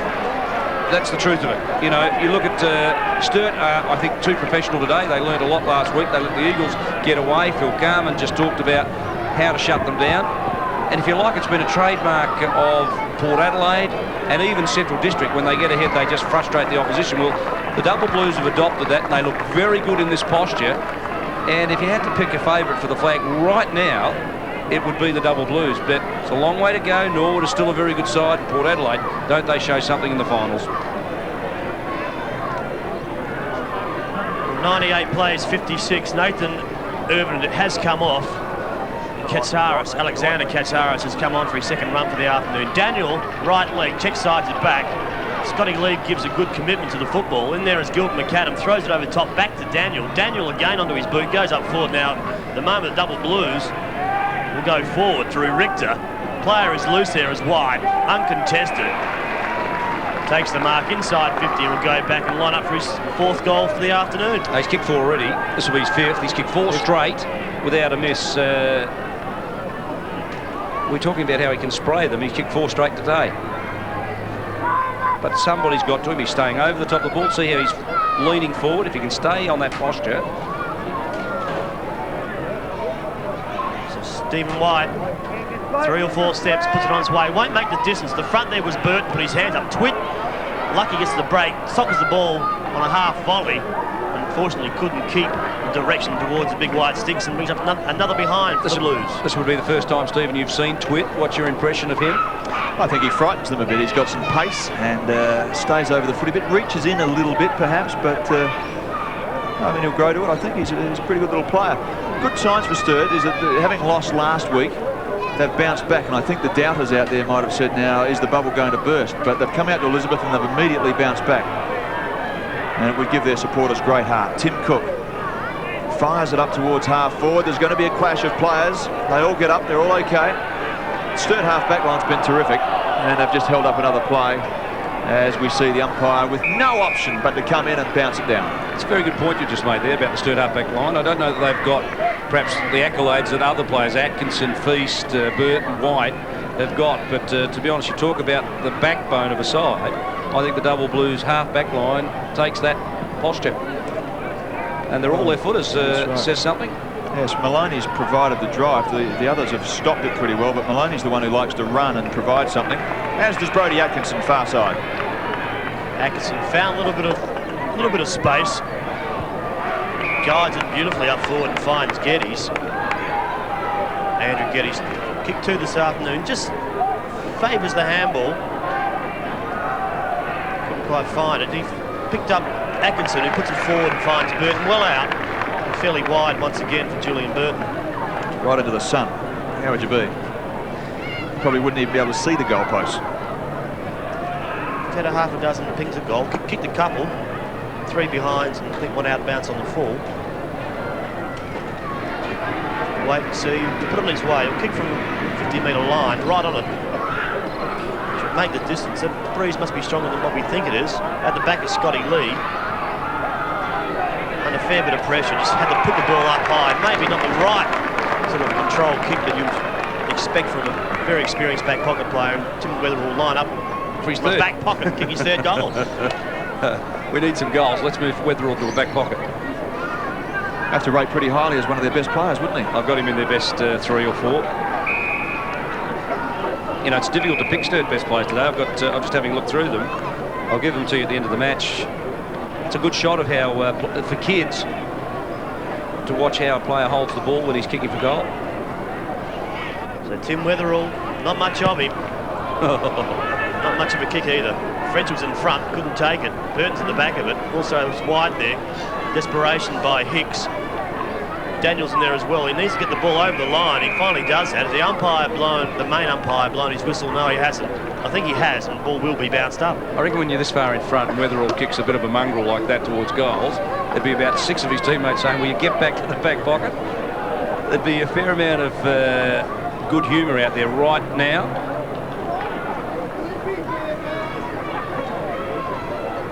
Double Blues are still crashing in and doing their bit, aren't they? They're not easing off one little bit. Cook, drag to the ground, just the sort of thing I'm talking about insofar as you put the pressure on, the mistake is made, and it gives your teammates an opportunity. It's 43 points. A little bit frustrated, Tim Cook. Weatherall's going to have another crack at it from about 40 metres out. What do you reckon? 19th kick, 30 metres out. That one looks a bit better, insofar as it's made the distance, but it hasn't got the accuracy. One behind only, so that makes it 15-10, right on 100 to 8-8. Weatherall can't be playing in a back pocket. He must be up forward somewhere, unless he's following his player down. I reckon he is. I reckon he's following his player down. I look at the big fellas, they're all back in defence. Must be a good mark there by Lewis. He gets up, he's got to play wide at Cotton. He goes that way. Will the ball beat him out over the line? I think it will. He tries hard to get to it. Hotly pursued by Katsaris. And again, right in front of the member stand here, Elizabeth Oval. We've played 17, 18 minutes this last quarter. The Double Blues still hang on to a fairly hefty margin of 44 points. Won't be that much fun for Peter Jonas back at the social club tonight at Elizabeth. Get a little bit snaky at a loss as Tim Cook takes it away. Just stole it, really, from feet. Cotton, he's going to be set upon as well. Cook gets it back. He's still running the little fella and pushes it inside half forward. The kick's poorly directed, though. And it's picked off by Threadgold. His kick wide.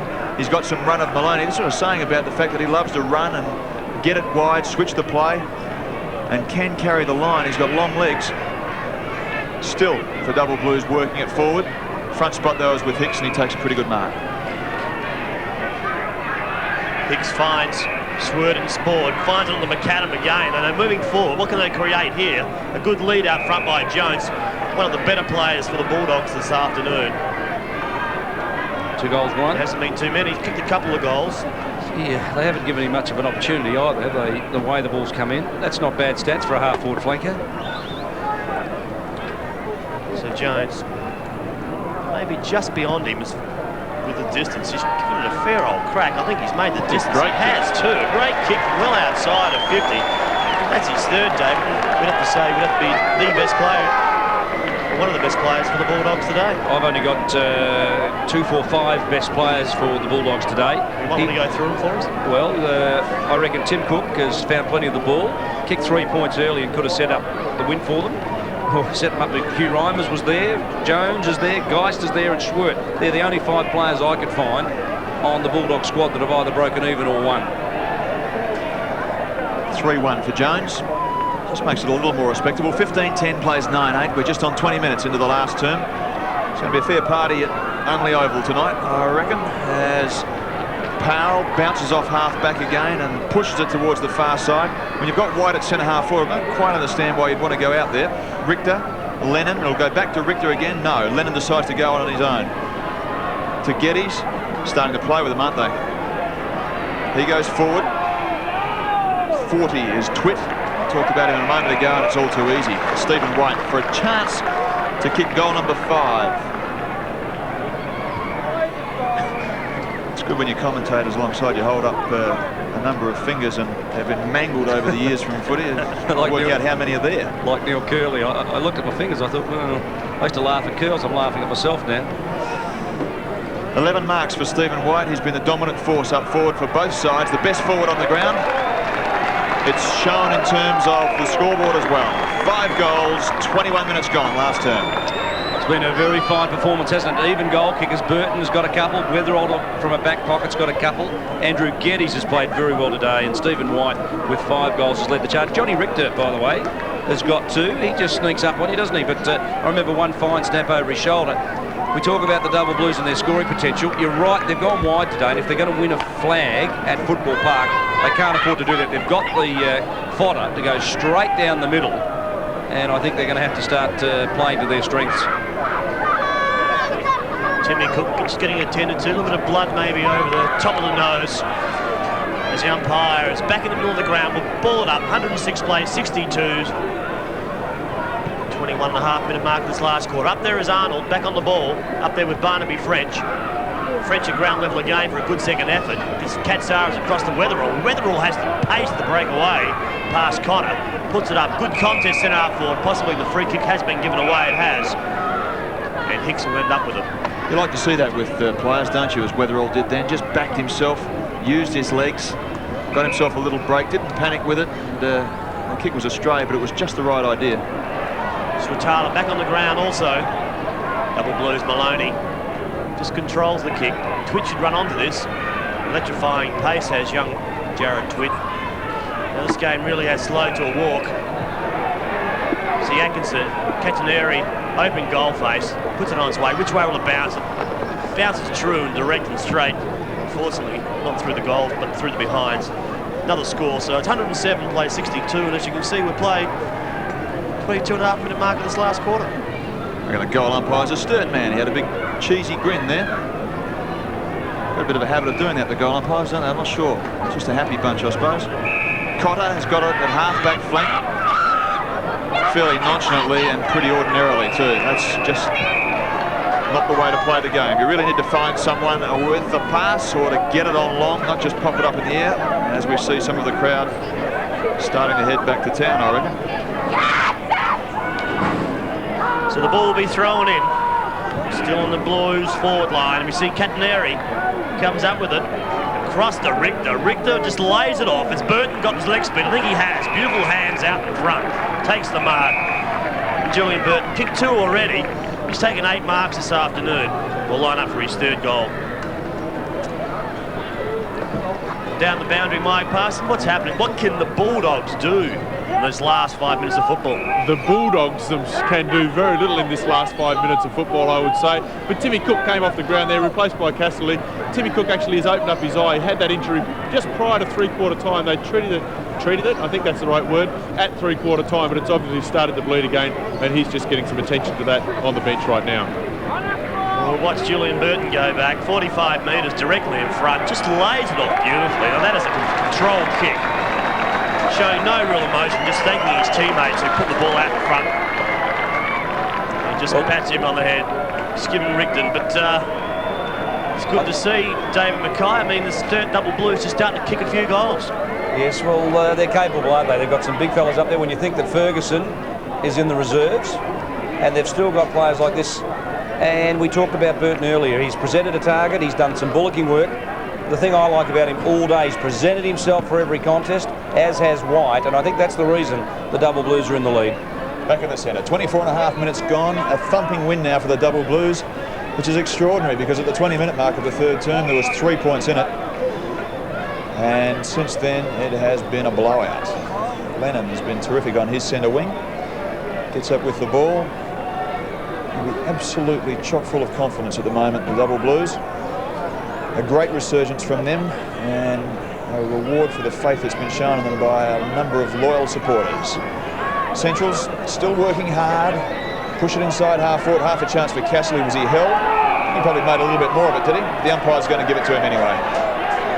Yeah, well, Chambers was looking for the advantage, rule to be paid. He was streaming into goal. Castley, now, he's been a tough player for them, Stephen. I know you haven't seen him much this year. We have, and he's done the hard bullocking work. But today, he just hasn't been able to give them the drive out of the middle that he was perhaps earlier in the season. Should be able to kick a goal here, though, and put them into double figures. He does so. Central get their 10th for the day. Castley gets his first. It's perhaps small consolation, but to be into double figures at least is something for them. 17-11 to 10-8, 25, nearly 26 minutes gone. Well, I don't think there is a consolation prize out of this match for the Bulldogs. I think they'll go back and they'll revamp the squad. They'll revamp their defence, their midfield and their forward structure. I think they just can't possibly go with what they've got. There's nobody giving them any emotion today. There's no passion. They're normally given that by Scotty Lee. Even he has been overwhelmed today by the Double Blues. And I think Peter Jonas really has to go back to the drawing board after this one. A much needed goal by the Bulldogs. We see Atkinson, who hasn't stopped trying all afternoon, being picked up most of the day by young Castley. Free kick's given. Take a little bit higher was Jared Dwight. Needs to get it moving quickly. He's got Burton on the lead. He puts it out in front. Just over Lee's head in front of the pack. A good mark taken. None other than Simon Lewis. Actually, Hugh Reimers, that is. So Reimers, quick to get the ball moving. Say well. No, I think it's Vital, that one. It's getting very dark here at Elizabeth Oval. It's very hard to pick the players up. The ball goes high. Burton in front. And a fair bit of pressure there. Couldn't quite take it. Ground level again is Daniel. He'll come around the boundary line. Out in front of Patura. Patura fakes the handle, gets around Daniel, drives it up forward. Now who's up there? We've got White at the back. In front again is Reimers. The Bulldogs next week have got the Eagles at Woodville, and I think that truly is where their season can be made or lost. To be frank, they'll need Gilbert firing, they'll need Reimers firing. The week after next, of course, the next week's the state game. The next match they play, I'd suggest, is 2 weeks away. They've got 2 weeks to readjust. And again, Simon Feast on the back play has done it very well for the Blues today. His handball across the top, spare men everywhere. The game's just absolutely loosened up now. There is the siren. Plenty of Sturt people have made the trek out to Elizabeth Oval today, and they would be absolutely delighted with the outcome of the game. It was in the balance just a couple of minutes before three-quarter time. Say 6 minutes before three-quarter time, and the final score 17-11 to 10-8. So 45 points the final margin in favour of the Bulldogs. That's in favour of the Double Blues. And they have broken another hoodoo on this record season of theirs.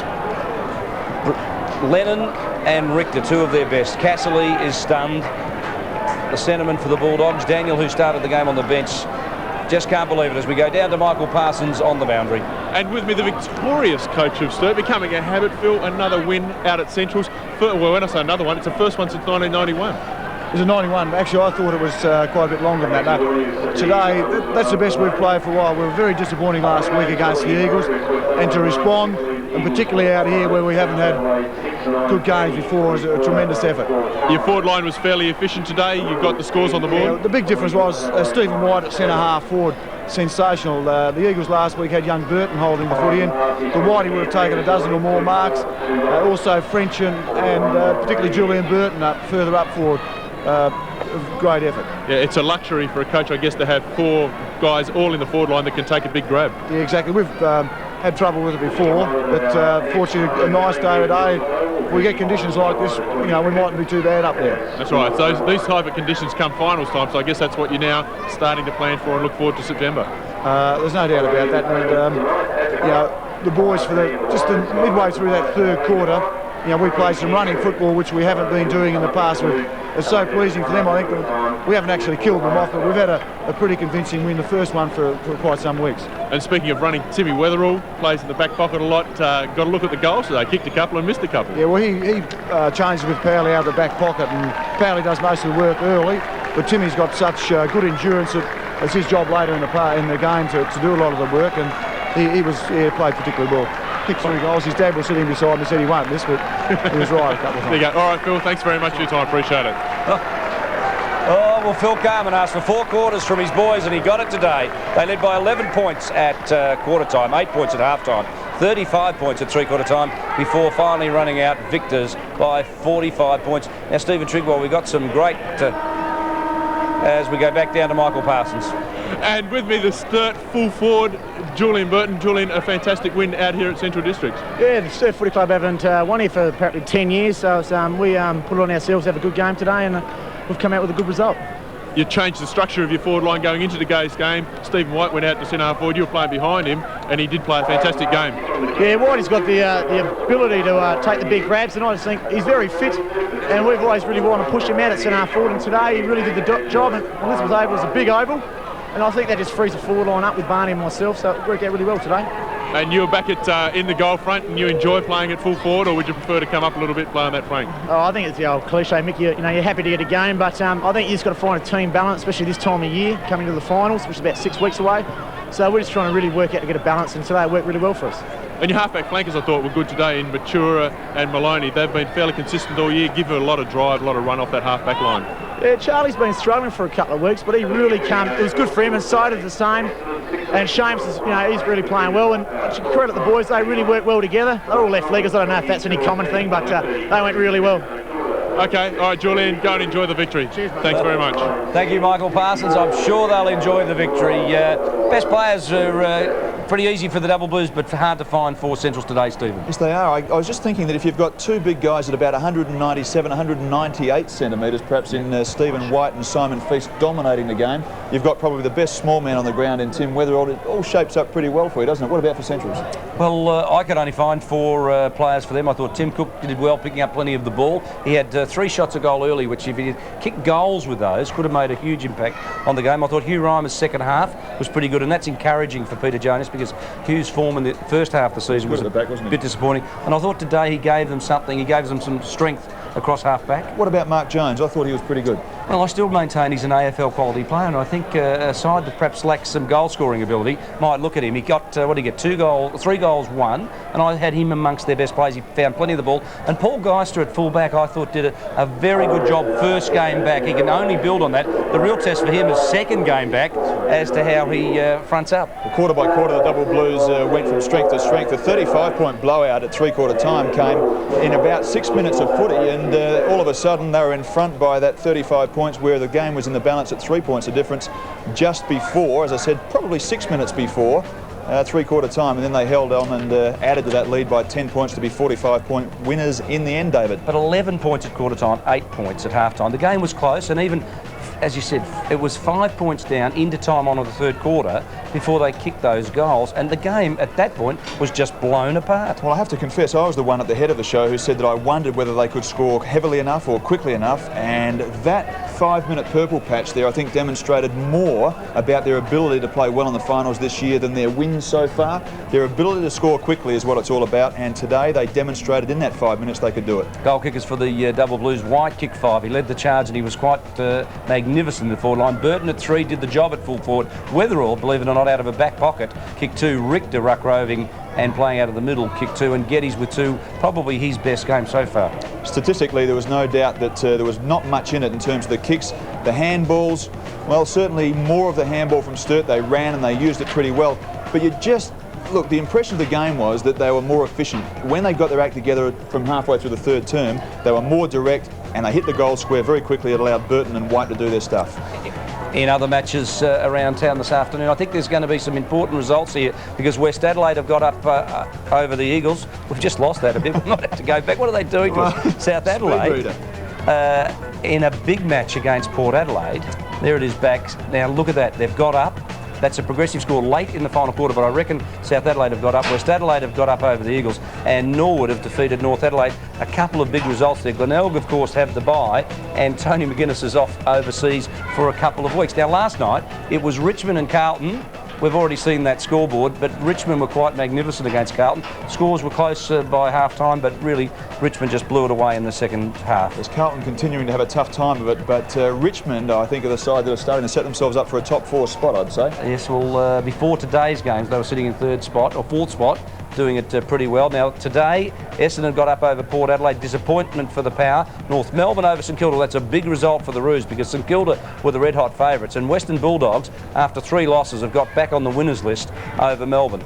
The scary thing about that, in my view, is, and I know St Kilda perhaps were due for a downer after beating the Bulldogs last week, but North Melbourne are a bit of the sleeping giant because they've got so much talent, so much power, and to be languishing as they have over the last 4 weeks is not like them. They'll do much better than that. Tonight it's the Brisbane Lions and West Coast at the Gabba. Well, hard to pick a winner there, but Brisbane Lions go into it favourite. And tomorrow at Football Park, it's Adelaide and Hawthorn. Collingwood and Geelong, well, an important game for the Pies, no doubt about that, and Fremantle and Sydney. Don't forget next week's State League match, South Australia versus Western Australia. You'll see the game in full from 2:30, our special time. Note that down, a special time of 2:30. You'll get to see that. I'm looking forward to that one too, Stephen. A bit hard to judge what Western Australia are all about. We heard from Michael Noonan saying that John Todd won't pick his side until the last minute and we won't know what they're about. But how do you see it? Oh, I think South Australia are too strong. You saw today's game, the quality of the players. Is that the heart or the head? No. If you look at, we're seeing some of the players that have gone across there. There's been some average South Australian players that have gone to West Australia and been quite good players. I think we'll be too strong. Now, don't forget, if you wanted today's video, I think if you're a Sturt fan, you might want it. It's $34.95, the SANFL Match of the Day video.